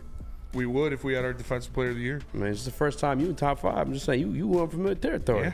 Well, you've had the best offensive line in 3 years. Yeah, absolutely. I know how to and use Jared them too. Goff and Amon-Ra St. Brown. I know how to use them too. So now the playing field's leveled. One's looking better than the other. Can we? I mean, are we confident in that? I am. Because I saw Seattle come through, like 30 something. Yeah, I saw your star quarterback throw 5 interceptions because you got a little rattled. Doesn't sound like somebody that inspires confidence in his players. 2 touchdowns go with that thing too. Yeah, 2 touchdowns that we gave to you because of interceptions. I don't know. I don't know about that. We still got to do what we don't turn the ball. We don't get that many interceptions. You guys skate out of there. We lose by 3 scores. Listen, I saw your defense. We were handing you short fields. You needed David Phipp to get you a win a couple weeks ago. No, I didn't need David Phipp to give me that. Needed him. Did not need him. I was short fields 5 for 5 in the red zone that day. Yeah, and you didn't have to get into the red zone because you were already given that luxury. I started at the 34 by yard. us and David Phipp. Started at the 35-yard line. We still made it work. It's crazy. Went through the whole playbook. I literally had my running back throwing touchdown passes. That's how that's how hard we're stuck on him. When you got your quarterback throwing interceptions, somebody's got to throw the touchdown. Well, no interceptions in that game. No interceptions in that game. Try to have your running back throw a touchdown on Brian Branch. See how that works out for you. I'd probably scheme that up. I got dogs in that back end. I'd probably scheme that up. Yeah, you get one hand picked and then taken for 6. You guys got carved up by Baker Mayfield. That's all I'm saying. We got carved up by Baker Mayfield. Carved up by Baker Mayfield. You guys got embarrassed by the Texans. Calvin Ridley. People thought he left the league. You're flirting with Chicago. That day. 115 yards in the first quarter. You're flirting with Chicago. I'm not flirting with Chicago. You want to talk about? I hit the street. I had Adam Schefter put it out in the streets. I'm not flirting with Chicago. You want to talk about 150 yards in the first quarter? Tell us what happened for the rest of that game. What are you talking about? What happened the rest of that game against the Titans? They do anything? They score any points? You played Mason Rudolph. Okay. Who had 115 yards on you in the first quarter. Yeah, and then what happened? Just saying. First quarter's a game, right? I'm just saying. So how about that first half against Houston? What happened there? First half against Houston? Yeah. You guys fell apart. missing our left tackle. Oh, okay. So now it's So you get that, but I don't get the defensive player of the year. You're pointing at one game. I don't get to put that out there. Brian Branch very well could be defensive player of the year. Yeah, but Aiden Hutchinson was MVP. Where's my offensive player of the year? I don't have that. You got an MVP candidate quarterback who you got throwing 5 picks. Do we? Yeah, you do. We? He's got the second most interceptions in the league right now. Yeah, because of you and your I'm scheme. Still cooking. Because of your scheme. I took that man who has the second most turnovers. I think the most turnovers since entering the league. Yeah. And I've turned him into an MVP candidate. Yeah, I'm just saying. I shut down Lamar Jackson. I had people calling me, asking me how I shut down Lamar Jackson. Well, with nobody. Nobody shuts down Lamar Jackson. With sticks and rocks. And I shut down Lamar Jackson. You did not shut down Lamar Jackson. Maybe if you guys scored a couple points during that game, we would have won. He ran that team in the field goal range. Yeah, well, if you would have gave us a touchdown, we wouldn't have lost on a field goal. That's all I'm saying. Guys, let's settle down here. Neither of them are head coaching material. Let's just put that out there. That is true. That's fair. Nobody should hire either of these guys. They literally have competitions for who can punch more old ladies. Oh, it's interesting. They have competitions over who can punch more old Jared ladies, Goff in the guys. rain? It's disgusting. Like fucking Spider-Man 1. You also had Jared Goff in Houston throw 5 picks. I had Jared Goff scoring in the rain like Spider-Man 1. Bragging after you just tuck-tailed and came to the press conference and said, we got to pull our weight because we haven't been good, and now you're bragging about it? I'm trying to help you out because you actually look nice. Two-faced. Trying to help you out, brother. I was victory lapping after his 2 worst performances of his tenure. 2 worst performances. King of the slams. Bro's getting carried by Dave Phipp. Oh. Imagine getting carried by Dave Phipp. Who, Sway? King of the slams. Who, Sway? Our defense never could. Just saying. Just saying. I'm not comfortable with this right now, fellas. Who would you hire? Dad, don't break up. Yeah, this is Who like. would you hire? No, this is like some political smear campaigns going on right now. You guys are That's the point. trashing the boys. That's the point. My question to you damn it. guys, obviously, In the that's the soaking point. fucking rain, I had Jared Goff looking like an MVP candidate. My question to you guys, second half held the Houston Texans scoreless, even after you guys turned it over again. Held them scoreless. I saw 23 points in the second half. You saw 23 points. I saw 23 points on the board. And to be honest, did you hear what I said? You're not even listening. To be honest with you, bro, can't even listen. You think you can call it offense? To be honest with you, they could have kicked it and had 26. It's just they're fair bear. Oh, okay. Eazy. Biffed it. Or sorry, Mr. Johnson. Biffed it. How many points did they score in the second half? They could have had 3. How many did they score in the second half? 0 points. It's the 4th time they did it all season. You did nothing special. Nothing you did special. Nothing. The 4th time they did that all season. Actually, you're they right. They did it 3 other times. You ain't doing nothing crazy. We did nothing special. You did do something special because Jared Goff threw 5 interceptions for the first time in his career. I did. So I did do something congratulations on that one. Thank you. I appreciate you. You did. You did okay. Dave Phipp, how are you feeling? You did okay. Yeah, how you feeling, Dave Phipp? Feeling great, boys. Might get a shot. It's my time to shine. No, that's my question here for you, where the fellas. fuck have the fakes been, Dave? Huh? Yeah, Dave. Well, fellas, we've been picking up dubs. Like I said, we were going to ascend after that big Arizona Cardinal win. Haven't lost since.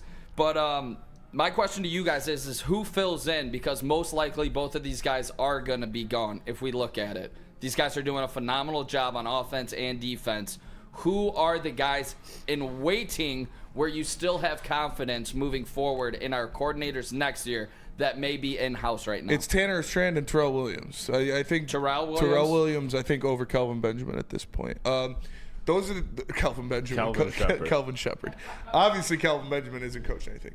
Tanner Strand is by far the heir apparent for the Detroit Lions offense. He is going to be the next guy up. He is going to be the guy that takes care of business once Ben Johnson leaves, and that's been pretty obvious since Ben Johnson has been in the talks. Now when you look at the defensive side of the ball, you got more options there. Maybe it's not somebody in-house. Maybe it is a Rob Salah if Aaron Glenn decides to leave. But in-house, I would say Terrell Williams. As the defensive coordinator? Yeah, absolutely. Yeah. And then obviously Tanner Strand on offense. I think obviously him being underneath Ben's tutelage for a couple of years now. Also JG having his hand in the offense a little bit more. That helps me feel a lot more comfortable with this. And I think AG will be there next year. I really do. I think Ben leaves, AG stays because Ben's a better coordinator. But you think AG stays? Yeah, I think AG stays. Even if he not by choice. Not by choice. Unless maybe New Orleans guy him. Have they ever had a black head coach? New Orleans? Yeah. I don't know. Not many teams have had black head coaches. And Strand could leave with Johnson, not if they make him offensive coordinator. Nope.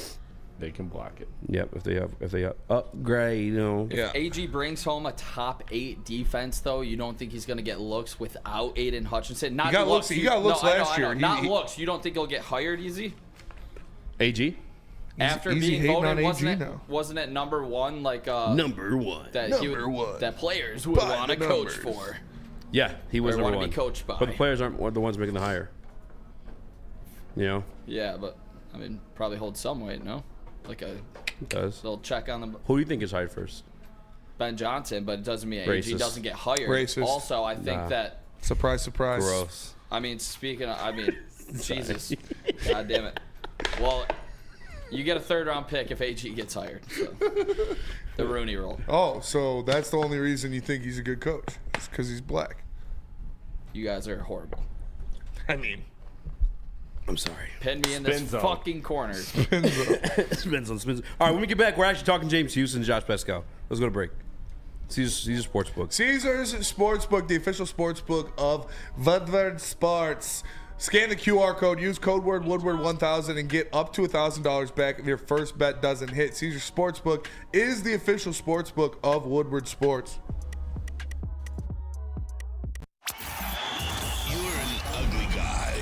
That's okay, because you have a hot girl on your arm. Now Woodward Sports and Les Stanford want to reward you for outkicking your coverage. I am ugly as by traditional standards.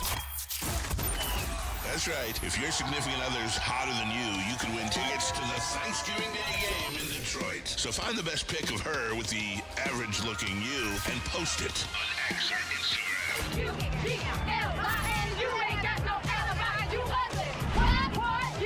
Make sure you tag at Woodward Sports and follow us to enter. We'll announce the winner November 25th. Then you and your much better looking lady will get tickets to watch Dan Campbell and the Kneecappers. We're going to bite a kneecap off. Inside of Ford Field on Thanksgiving. So find the best pick of her and the worst pick of you. And show us all how you outkicked your coverage. Your mama said you ugly, hey! From Woodward Sports and Les Stanford. Walk into any Lady Jane's Haircuts for Men today. Open 7 days a week. Sit back, relax, and enjoy precision haircut, scalp massage, hot leather neck shave, and hot towel treatment from one of our talented stylists. Step up your game this season and take advantage of our $20 haircut special. Scan the QR code and get your coupon today. Lady Jane's Haircuts for Men, the ultimate haircut experience. Open 7 days a week. Walk-ins always welcome. Lady Jane's Haircuts for Men. It's wicked awesome. Is that an octopus in your pants, or are you just happy to see me? See what I did there? Go Red Wings! From Octopi Experts Woodward Sports. New Holland Brewing Company and their taller long drink. They should be your first choice if you're looking to get something to drink. It is a delicious grapefruit cocktail made with New Holland's single batch gin. So get them while you can. You can get them at any Total Wine near you. New Holland is doing it right, especially with their taller long drink.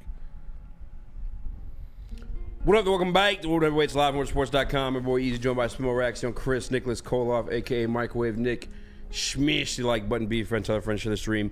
We have Aaron Glenn talking about James Houston, Josh Pascal, two guys that outperformed expectations Sunday. I'd say they did that. Yeah. Run it. For sure.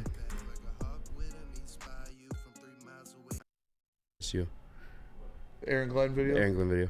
Oh, I'm sorry. I got distracted by the song. No, I got distracted by a song. Bars. Yeah, that was phenomenal. I spit bars. The defensive players that stood out. Pascal had an outstanding game. He's steady growing in his role. And he did some really good things in the run and pass game. James Houston showed some promise in the things that he did. And I'm talking about the role players that we expect to come out and do some things. And he's going to continue to improve. And that was good to see him, not just in a pass rush perspective, but the way that he played the run also was really good. So. And you love to see that because it's him showing love to the two guys that stepped up, arguably the biggest on that defensive line. I mean, I know Pat O'Connor and Some say the largest. And some say the largest, the biggest, the largest. The biggest. The largest. Yeah. You love to see Josh Pascal and James Houston step up. Josh Pascal, obviously, because he missed a couple games because of that mass he had removed from his shoulder. He comes back in, he picks up where he left off. He's playing the run great, and he's getting some pressure on C.J. Stroud. And James Houston, I think this game was huge for his confidence and for the defense's confidence in him going forward. Josh Pascal, you beautiful freaking human being that we praised and we're thankful for last week, but also praised because you come back from more than just everyday struggles. You got your own stuff going on medically outside of the sport of football, stuff that's bigger than the game, and you still come back and you ball out. And it's just, it's inspirational, it's motivational, it is the stuff that make movies of. And I think you were the missing piece when it comes to stopping the run. I know that we go 4 games back, over 90-plus yards rushing this Detroit Lions defense. One of those situations was Aaron Jones and Terrion Arnold mishap. He bumped inside and left a wide open space for Aaron Jones to streak down the field. I believe that one ended up going for a touchdown against the Minnesota Vikings. A game which Josh Pascal was active in. Following that, though, I believe it was only like 3.6 yards per carry. And then you were gone dealing with, again, stuff that was bigger than football. And then we saw Josh Jacobs run all over us. Yep. And then surprisingly, I didn't even notice to the end of the game because this guy's defense kind of, saying, whoa. But Tony Pollard, also 90-plus yard game. But then you come back and you face Joe Mixon, who's put up 100 yards in every single team he's faced outside of when he left the Bears game early because of injury. And you stuffed him. Pause. But I believe Josh Pascal, you, sir, are a huge part of that. I believe Zadarius Smith will be a huge part of that. We look at these defensive ends that this team likes. Well, it's always bigger-bodied guys. And Josh Pascal, Bless you and your bigger body, boy. You came in there, you collapsed the pocket, and you collapsed them in the run game. You're bull rushed, as advised by Terrell Williams, and it's paid off. I think the rushing defense for this Detroit Lions team is back. I think having Levi Onwuzurike out there on the opposite side of him on the defensive end also helping the run defense. Like, shout out to you, Josh Pascal, and James Houston. I mean, yeah, we talked about you pooping your pants, but we weren't making fun of you. We were praising you. Yeah. You literally played your ass off. I mean, God bless you. You are one of the most spectacular fucking beings I've seen in this team, because at moments we don't even know if you're going to be on the team. Yeah. But then when the lights are the brightest, you always come making and plays. shine. I mean, going back to your rookie year against the Buffalo Bills on Thanksgiving, a game that we all looked at the beginning of the year and was like, God, why they schedule us that one? And you had 2 sacks against one of the most mobile quarterbacks in the game. Yes. You damn near tore Trevor Lawrence's knee off the following game. Mm-hmm. You gave Aaron Rodgers the bids. I mean, you're a fucking demon. When the lights are the brightest, this guy comes up and balls, and you were playing the run well too, I was told, by your defensive coordinator. Both you guys, fucking love to have you. Yeah, it's huge. You know, this is a defense that's lost, obviously, both of their starting defensive ends. You know, if that offense lost both their starting offensive tackles, they'd be kaputs. But this is just something that these guys bounce back from. Now, that's right. You lost Josh Pascal again. And he comes back, and we see the difference that he makes. You know, when you're down to your 4th and 5th string defensive ends, yeah, you're going to get abused on those outside runs because those guys aren't supposed to be playing that many snaps. But you see Pascal come back, and immediately these runs, these outside zone runs that were working against this team the past couple weeks were not working. They were shut down, and that is a big factor of Josh Pascal being there and setting the edge. And then, like you said, James Houston, this guy is just absolutely nuts. When he plays, when he gets the snaps, he always makes something happen. It's crazy. 8 pass rushing snaps, 3 pressures. He had a sack. It's so why he is one of the most curious cases on this team, as why when he gets on the field, he makes things happen, but he can't stay on the field because of his play. It's such a weird conundrum that you find yourself in with James Houston. But hopefully this is the game that propels him forward, and he finishes this season like he finished his rookie season, and he's just a menace going forward. Proper propensity propels him. Nick? Yeah, I think the biggest thing, Yeah, I think most he's good for a important. colored fella. I'm sorry. Back to you, boys. Nick, I'm sorry. Joe Mixon. I really don't think this defensive line will be think. good until John Kaminsky gets back. You meet us. Joe Mixon stopping one of the best premier running backs in the league. That was the most impressive thing to me. And you don't win that game unless you do that. And that's why I want to praise Pascal and Houston on that, because Joe Mixon truly is one of the best backs in the game, and he's been kicking ass since his return. So to stop him, that's the reason why you beat the Texans. Had him crashing out on the sideline. Yeah. I mean, truly, if you're correlating those 90-yard games that were allowed on us, I crashed out. Uncharacteristically, like, he was the missing piece. And the other one was Terry Arnold making a boneheaded decision. Yeah. Outside of that, I don't know that they're getting near 90 yards. I mean, yeah, they did still average well per carry, but they weren't doing that anymore. You know what I'm saying? And, like, he's gone the 2 games, the 290-plus. I think Josh Pascal is I think his impact is little, I guess, not as known. It's huge. I mean, when you look at especially your 2 starting defensive ends are done for the year. So a guy that is a starting defensive end caliber steps in and he makes plays. When you don't have that guy either, you're going to have 4th and 5th stringers out there. So, yeah, it's going to look bad. Now you've got 2 guys that are starting caliber at the defensive end once Zadarius Smith is issued into the fold. Shout JP. Can Josh Pascal be an above average, like, quality starter opposite Aiden Hutchinson? Yes. Yeah. I don't think he has been that, though, throughout his career so I far. think when we look at it as a pure edge rusher, you won't have that admiration for what he brings to the game. If you're looking at it as a pure edge rusher, a guy getting up to quarterback and getting sacks, but, like, again, just look at the correlation in the run game. Uncharacteristically, we had 3 90-yard games ran on us. The one was a mistake, and the other 2, Josh Pascal was missing. I think, and I said this, I mean, just repeat myself kind of here in this one, but, like, I think the big defensive ends, they have that for a reason, and that's the reason why this dominant run defense is having those big guys crashing down the tackles and having an athletic freak like Jack Campbell close in afterward. But I think he's more of the dirty work. I think he's more of, like, obviously when we saw before the injury this year, he had a lot of snaps in the interior too. Yeah. Before before DJ Reader, and obviously we always had Lee McNeil, but sometimes he literally played defensive tackle for us. You know what I'm saying? Like a makeshift defensive tackle. So like, I don't think he's a excellent pass rusher per se, but I just think you're talking about collapsing a tackle and setting He does the edge. enough, man. I feel like he's the guy they want opposite of Aiden Hutchinson, is a guy like Josh Pascal who can do everything, who can stop the run at a high level and get to the passer when he needs to. Like he's not your Bird and Webe doing the dirty work. Yeah, exactly. Weebay. But yeah, no, I love it. Loser.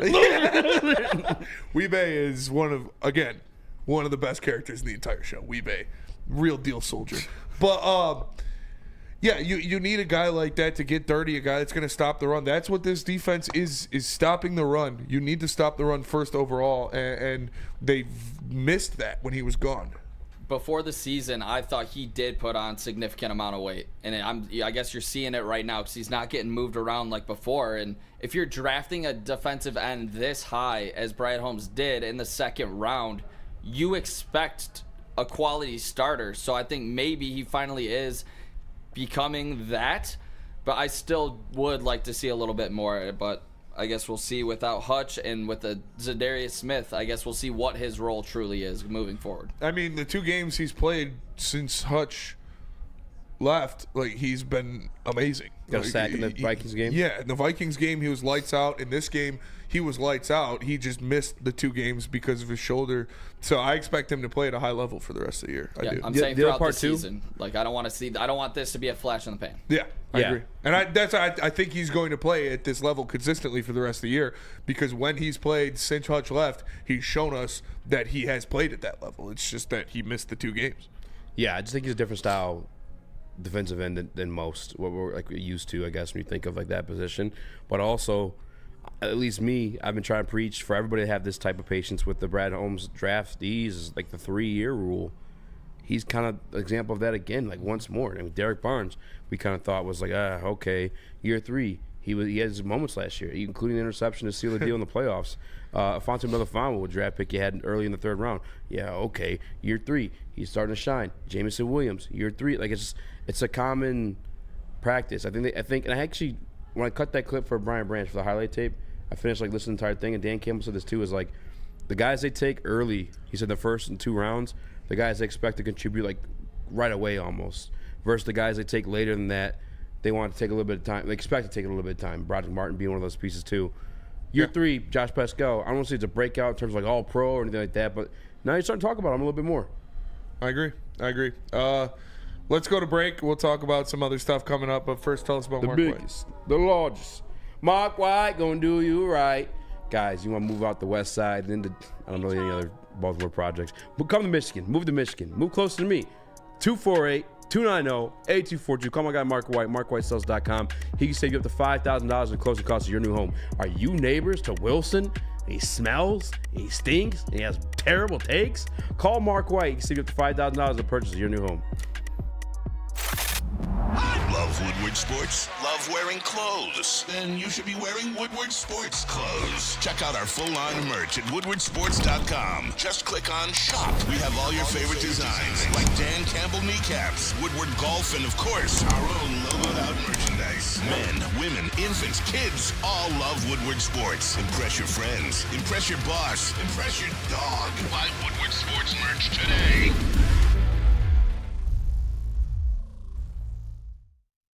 Feldman Chevrolet, Michigan's #1 Chevy dealer, is kicking off the game with the best prices on all cars, trucks, and SUVs, like this 2024 Silverado for just $296 a month, or this 2025 Equinox for as low as $371 a month.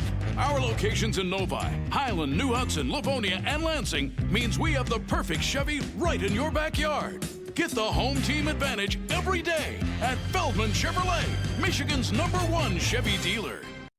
The countdown to kickoff is here. Your Detroit Lions are ready for another season of grit. Woodward Sports is your #1 destination for all breaking news and Lions coverage. We are Detroit's #1 sports network. We are Woodward Sports. Woodward Sports and Les Stanford want to reward you for being ugly. Outkicking your coverage. That's right. If your significant other is hotter than you, you could win tickets to the Thanksgiving Day game in Detroit. Find the best picture of her with your average-looking version of you and post it on X or Instagram with the hashtag Woodward Tickets. Tag Woodward Sports and follow us to enter. We will announce a winner on November 25th.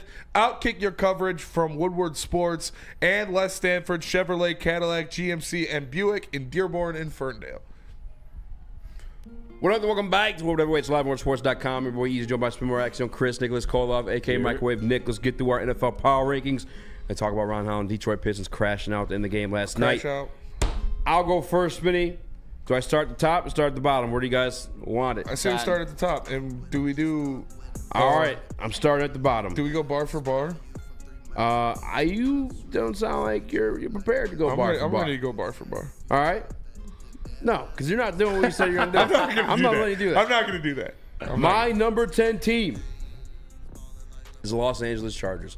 Wow. Mocked and made fun of Nick, Colin Cowherd, the quarterback coaching duos, ranking them in the league, or ranking the coach in the league. I saw a lot of names. I saw a lot of Jim Harbaugh in there. I'm like, yo, look, this guy's been out of the league for a while.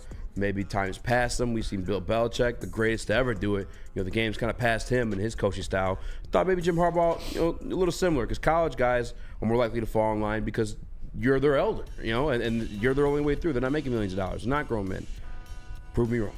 Jim Harbaugh and the Los Angeles Chargers, they've reformed Justin Herbert to play without elite weapons around him. Matter of fact, they've now got him breaking out and showing out the white boy Lad Mahonky, some may say, doing his thing. Justin Herbert, Jim Harbaugh, my number 10 power ranking. At number 10, I have Lad Mahonky, the Arizona Cardinals. I have the Arizona Cardinals at number 10. I think they've been impressing. Kyler Murray has broken the curse of Call of Duty. He has been locked in. Obviously, their defense has been damn good. Like, it's been impressive that they stepped up, even without Marvin Harrison Jr. really being that big of a factor in this offense, or I should at least say the factor that we expected him to be. Mm-hmm. They have been damn good. Kyler Murray is having a fantastic year. So I'm going to go with the Arizona Cardinals. They gutted out a win where early it didn't look good for them against the Jets. They got a big hit on Kyler Murray. His helmet went flying, and they got some momentum. But then the Cardinals just absolutely took them to town, a team that is full of stars that needed to win that game to keep their hopes alive, and they just absolutely dog-walked them. I'm going to have the Cardinals at number 10. Yeah, the Arizona Cardinals are actually my number 9 team, Spinmo Rax. They just crushed the hopes and dreams of the Jets and Jets fans alike. I think Kyler Murray is one of those guys where he could just makeshift, almost a chameleon in any type of game you're playing. Is it going to be muddy and he's going to have to run the ball? I actually remember last week listening to a commentator saying, like, they have a thunder and lightning running duo. It's just that Kyler Murray's your lightning. Yeah. And James Conner, I always mess up the name. Did I get it right? James Conner, yes. Yeah, I always call him John Conner. Oh, yeah. He is your thunder. And as well as, like you said, too, their defense is pretty stout. They did lose to the Packers. They beat the 49ers. I still think they're feisty. They're my number 19. I wouldn't be mad if I could rearrange that and put the Cards over the Chargers. I wouldn't be mad at that. I don't got the Chargers are just outside of my top 10. Okay. I have them at 11. But at number 9, I got the Green Bay Packers. I think I didn't like – I was really close to switching them with the Chargers. Number 9 team. For the number 9 team, because I really didn't like that they just sold at the deadline, got rid of Preston Smith, and didn't add anybody. I didn't like that at all. But, I mean, their offense was clicking before they went into the bye week. This is a very talented offense. They got a lot of weapons for Jordan Love to throw the ball to. They have a great play caller, obviously, in Matt LaFleur. So I'm going to go with the Packers at 9. The Green Bay Packers are in my top 10, and they are at number 8. This is getting weird. Every team I got is one above yours because they beat the Arizona Cardinals. They played the Eagles tough. And I think Jordan Love, if he's healthy, you're looking at just a different Packers team in total. Even last time we played them, we kind of got blessed with a situation where they moved their left guard in to start at center for the first time in the season. And you saw a lot of those snaps were just fumbled off rip, and your defense capitalized on it. So I still think they're a good team. Jordan Love officially off the injury report this week, and maybe they get back to form. I think they're feisty. At number 8, I have another NFC North team. The Detroit. No, I'm just kidding. The Minnesota Vikings. I have at number 8. I think they've gutted through a win without Christian Darrisaw, which was impressive. They're gonna need Sam Darnold to not go full Ben Stiller. Like they need him to actually be a good quarterback if they want. But right now, I still got them at number 8. They could easily fall out of this top 10. The Minnesota Vikings could, but they have a lot of talent on both sides of the ball. When you look at their wide receiving core, when you look at those pass rushers they have over there, I got the Minnesota Vikings at number 8 still, but they're falling. Them boys not even in my top 10. Yeah, I'm not mad at that. They're on the outside looking in. Couldn't even get in the club. My number 7 team is playing tonight. What are you going to say, Nick? Next 2 games, at Titans, at Bears. Vikings could easily win those next 2 games. Yeah, they absolutely. just keep rattling Very them off, winnable. though. And they just had 2 winnable games, too, against the Jaguars and Colts. Like, they're in the soft part of their schedule. But I definitely don't think they're the ferocious team they're made out to be when they're 5-0. I do think they're formidable, but they're not fearful, I guess, if that makes sense. Gotcha. But number 7 is a team that's playing tonight. Want to guess? The Eagles. The Durs. Yeah, it's definitely the Durs. The Durs! The rookie quarterback, Jaden Daniels. I think they have the fucking perfect combination of coaching. You got one guy who's holding down the offense, and Cliff Kingsbury. And then you got one of the best defensive minds, and Danny Quinn. I think it's a perfect marriage they got going on. I just don't know how far a rookie quarterback's going to carry you. At some point, like, those mistakes are going to show up. As a matter of fact, they may or may not show up tonight. Stay tuned for our Thursday night picks. Yeah, I have the same team at 7, so I'm going to go to my number 6 team. I got the Philadelphia Eagles at number 6. I have the Commanders at 7, the Eagles at 6. The Eagles, I don't know. Obviously, Saquon Barkley has just been absolutely nuts. He's been making plays. He's been taking care of business. You got Devontae Smith healthy coming back now with A.J. Brown, and they're making things happen. But there's still something about this team that gives me the heebie-jeebies. I don't know if it's Nick Sirianni or if it's my distrust in For black Jalen quarterbacks? Hurts. Jalen Hurts he's got no touch on his ball. Like, if you see, like, when he throws, he's either throwing it all the way or he's throwing lasers. Yeah. 7 yards. Like, he has he can't float a ball under a safety above a linebacker like we see elite quarterbacks do a lot. Like, putting it in the soft spots of the zone. But he is great in other ways, and they can utilize him very well. But I got him at 6. My number 6 team is the Pittsburgh Steelers. Russell Wilson's just fucking out there slinging that thing. He's finally got some weapons to throw it to. George Pickens being one of them. All-time crash out. Shout out to all my YNs. That's dude. I love George Pickens. Man. He is a wild boy. He's so There's fun to watch. an interception that they had last week. He literally just turned around and just choke slammed the fucking guy and like got in his face like he's eating it like a zombie or something. I saw this meme and it was like Russell Wilson on 3rd and 7 looking for someone to throw to, and it was like him just like a little kid running around, and it was like George Pickens and Nate Wiggins in the back of the end zone. It was 2 people just fighting. I got the Steelers at number 5. They called me a madman. They said I was a madman for the Steelers. They said I was a madman for George Pickens, but their defense is real. Their offensive line is so vastly improved.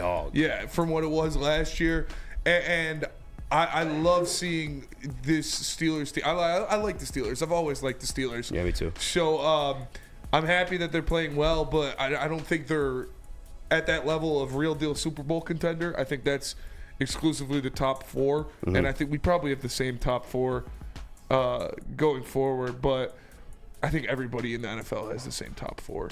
It's just where you put 3 and 4. Different arrangements. Yeah. So, but I got the Steelers rounding out my top 5. My number 5 team is the Philadelphia Eagles. I think if they get their heads out of their ass and they can just play a similar style to the Detroit Lions, let's run the football, limit your deep passes, although you have A.J. Brown, but just limit him for when the time's right. I think you could absolutely cook. I think some of the research of the defense, those young pieces, I think obviously you guys know I love Jalen Carter. I never waved around on that.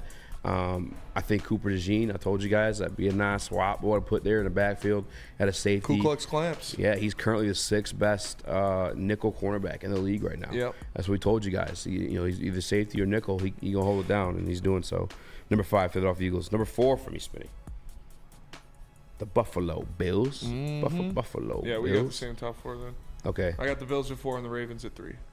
Chiefs 2. Chiefs 2. And your Detroit Lions, baby. Best team in the NFL. I don't care the Chiefs. Like, I don't understand that. I get that Jared Goff, 4 interceptions, 5 receptions happened. The Chiefs won at the very last play of the fucking game. Yes. And they played a rookie quarterback and the Denver Broncos. I'm sorry. Our tough win over fucking division leading Tennessee, Houston. That's hard to say. Houston Texans. Houston Texans is more impressive than a win over the Denver Broncos. Yeah, no doubt it's more impressive. And the Chiefs have had multiple ugly wins like that. That wasn't their first one of the year. It was you know? not. So if you put up the Detroit Lions against any team in the NFL, I'm taking the Lions. Yeah, give me my Detroit Lions number 1. Nick, who's your top 4? Did we get it wrong? Did we get it right? I had the same exact one as you. I had the Eagles at 5, and I think they are a threat in the NFC. They truly are. They keep just rattling off wins, and everyone. I know the coaching staff isn't too impressive, specifically their head coach. Yeah. But they just keep on winning, and they have extremely talented players. So, and they're battle tested. I mean, last year was a down year for them, but let's not forget they started 10-1 as well, and then just had an all-time crash out, as we like to say. Yeah. That is. I had Chargers at 10 as well. Let's go. You want to speed through your list real quick, or? No, it was basically similar to all of your guys. It's hard to make a difference. Did you have the Vikings in there? Yep. 6. 6? Yep. Who's 7? Steelers. 8 Commanders, 9 Packers, 10 Chargers. Dude, what? Yeah, they keep on winning, bro. I just told you their schedule coming up. Teams. You think the Vikings would beat the Steelers? I think the Vikings finish second in this division. Do you think that if they play right now, do the Vikings beat the Steelers? Where are they playing? Neutral field. Yeah, I think so. You think they beat the Commanders too? Yes. And that's the what Packers? I'm saying. They keep finding ways to win. Dude, I think you guys are gonna you're a real also, deal you guys Vikings are fan. also gonna give me shit for being the Vikings fucking You are fan. a Vikings You are a fan. Vikings fan. It's I think okay. they're a good team.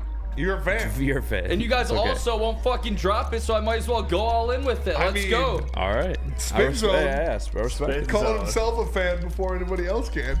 Said they were a good team that haven't been losing. That's crazy. They'd get clapped by the Steelers. Yeah, they would. And the Durs. Dog, Mike Tyson literally had a fucking medical emergency a month ago. This is ridiculous. I'm sorry. That's You whatever. Watch? We revive. I'm sicko. I'm gonna watch it. Yeah. Are we hammering? I watch Jake women's Paul is the UFC. Of course, question. I'm watching that. Pause. Best bet Minus of the night. 205. I got a best bet coming up. All right, stay But tuned. Not after I tell you about No, it is merch. after you tell me, not before. Stupid. Jesus. Oh man. Wait, what? Woodward Sports has the best merch in the game. Get hoodies, tees, hats, all of that at woodwardsports.com by clicking that shop tab today. Upgrade and get the flyest merch in the city of Detroit. Shout out Spencer, he's my best friend. It's bear hunting season, and Dan Campbell is hungry for some kneecaps. If you can just get a hold of them and you start dragging their ass out to the deep, dark abyss, you can drown them. The Kings of the North are back for another year of the brand new Lions. Make sure you're locked in to Detroit's #1 sports network for all the news and info on your Detroit Lions. Woodward Sports, let's go. It's the New Holland Brewing Company Lions pregame party. Every Lions home game live from Second Best Bar, Detroit. Enjoy the pregame hype with a live broadcast every week with Woodward Sports personalities like Neil Rule, Sean Belizean, and the Heavyweights.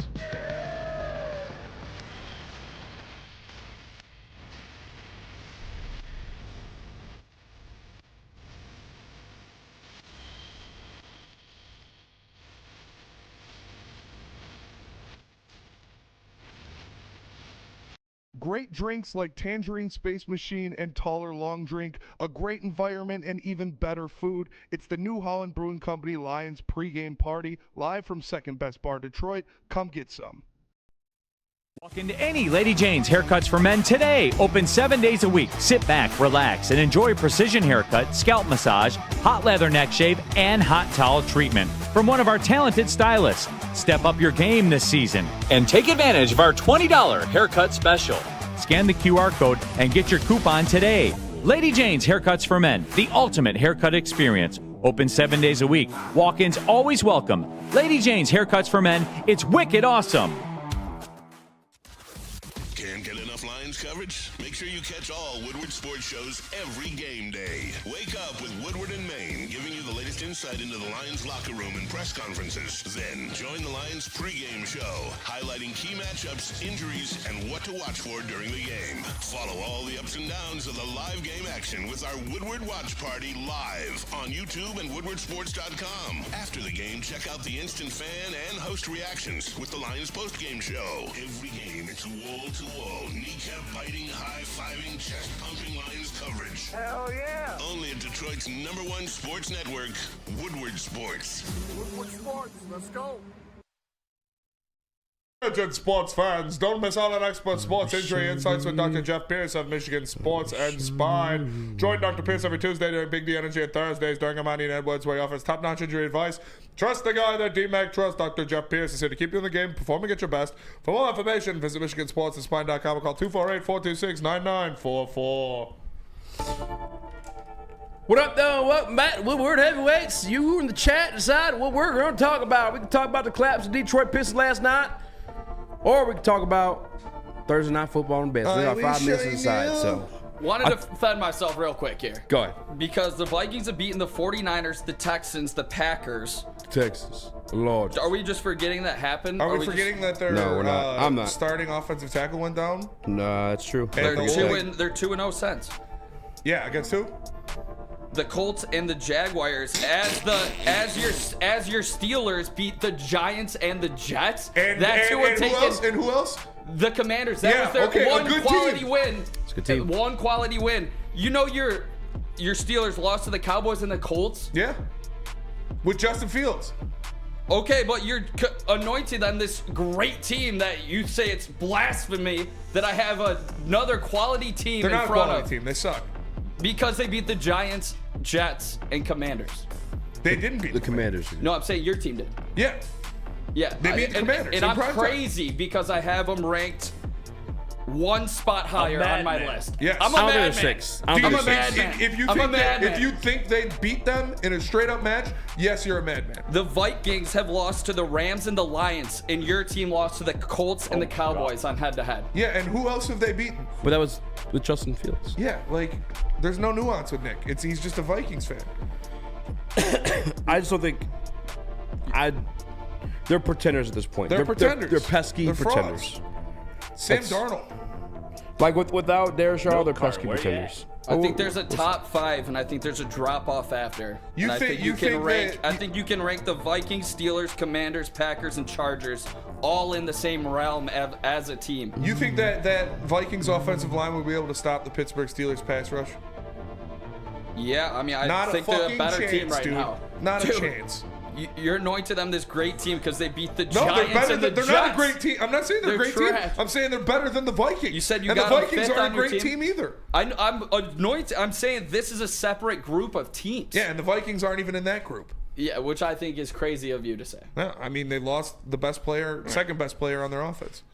Who have they beaten since they lost? To be honest with you, the Colts and the Jags. Yeah, nice. I mean, they're not in my top 10. The Colts won against the Steelers. Yes, it was with Fields. Yeah, but there you go. And it was a close game too. I wish I knew. All right, best bet of the night. A.J. Brown, anytime touchdown, lock it in. He eats against the Commanders in 4 games against the Commanders. He's got 5 touchdowns. So lock in A.J. Brown, anytime touchdown against the Commanders. And there's no Marshawn Lattimore. No Marshawn Lattimore. Devontae Smith is and back. he owns Forbes. But it'll make it easier because he won't be seeing as much double coverage with Devontae Smith back. Give me A.J. Brown anytime touchdown. It was plus 135. I put a unit on her. This game decides how I feel about the Philadelphia Eagles. I think they can be quite dangerous to my Detroit Lions, and I don't want to see them when it comes to playoff time. I'd rather see someone else knock them out. All right, but if they lose this game, I'm going to look at them as pesky phonies, just names on paper. If they win this game, they're what I thought they could be, everything they could be. But we'll find out tonight. Twins are a little bit down. And just get the Pistons take in. Because I know you're feeding Chris, and it was a game worthy of talking about. We already talked about it. Okay, well, let me say this because I didn't get to talk about it so much. I just want the city of Detroit to know that we got ourselves a fucking basketball coach, all right? I watched the Milwaukee Bucks broadcast last night, and in that huddle before the final play of the game, they were live in action replaying the game winner that Jalen Duren hit the night previously. J.B. Bickerstaff, because he's a fucking next step ahead of former NBA champion Doc Rivers, came out the timeout, and he threw that thing to a rookie, Ron Holland. Now, he was fouled, but he goddamn man that's worth their fucking weight in gold or anything, weight in corn, weight in shit. You hit one of them goddamn free throws, Ron Holland. No excuses for you, sir. They're free throws. Hit one. God damn it. You had 2 chances. But that'll do it for us today. Appreciate you tapping in. Make sure you smash that like button. For Eazy, for noted Vikings fan Nick, for Chris, I am Spencer. We're the Heavyweights. We'll catch you guys tomorrow. Peace. He thinks the Vikings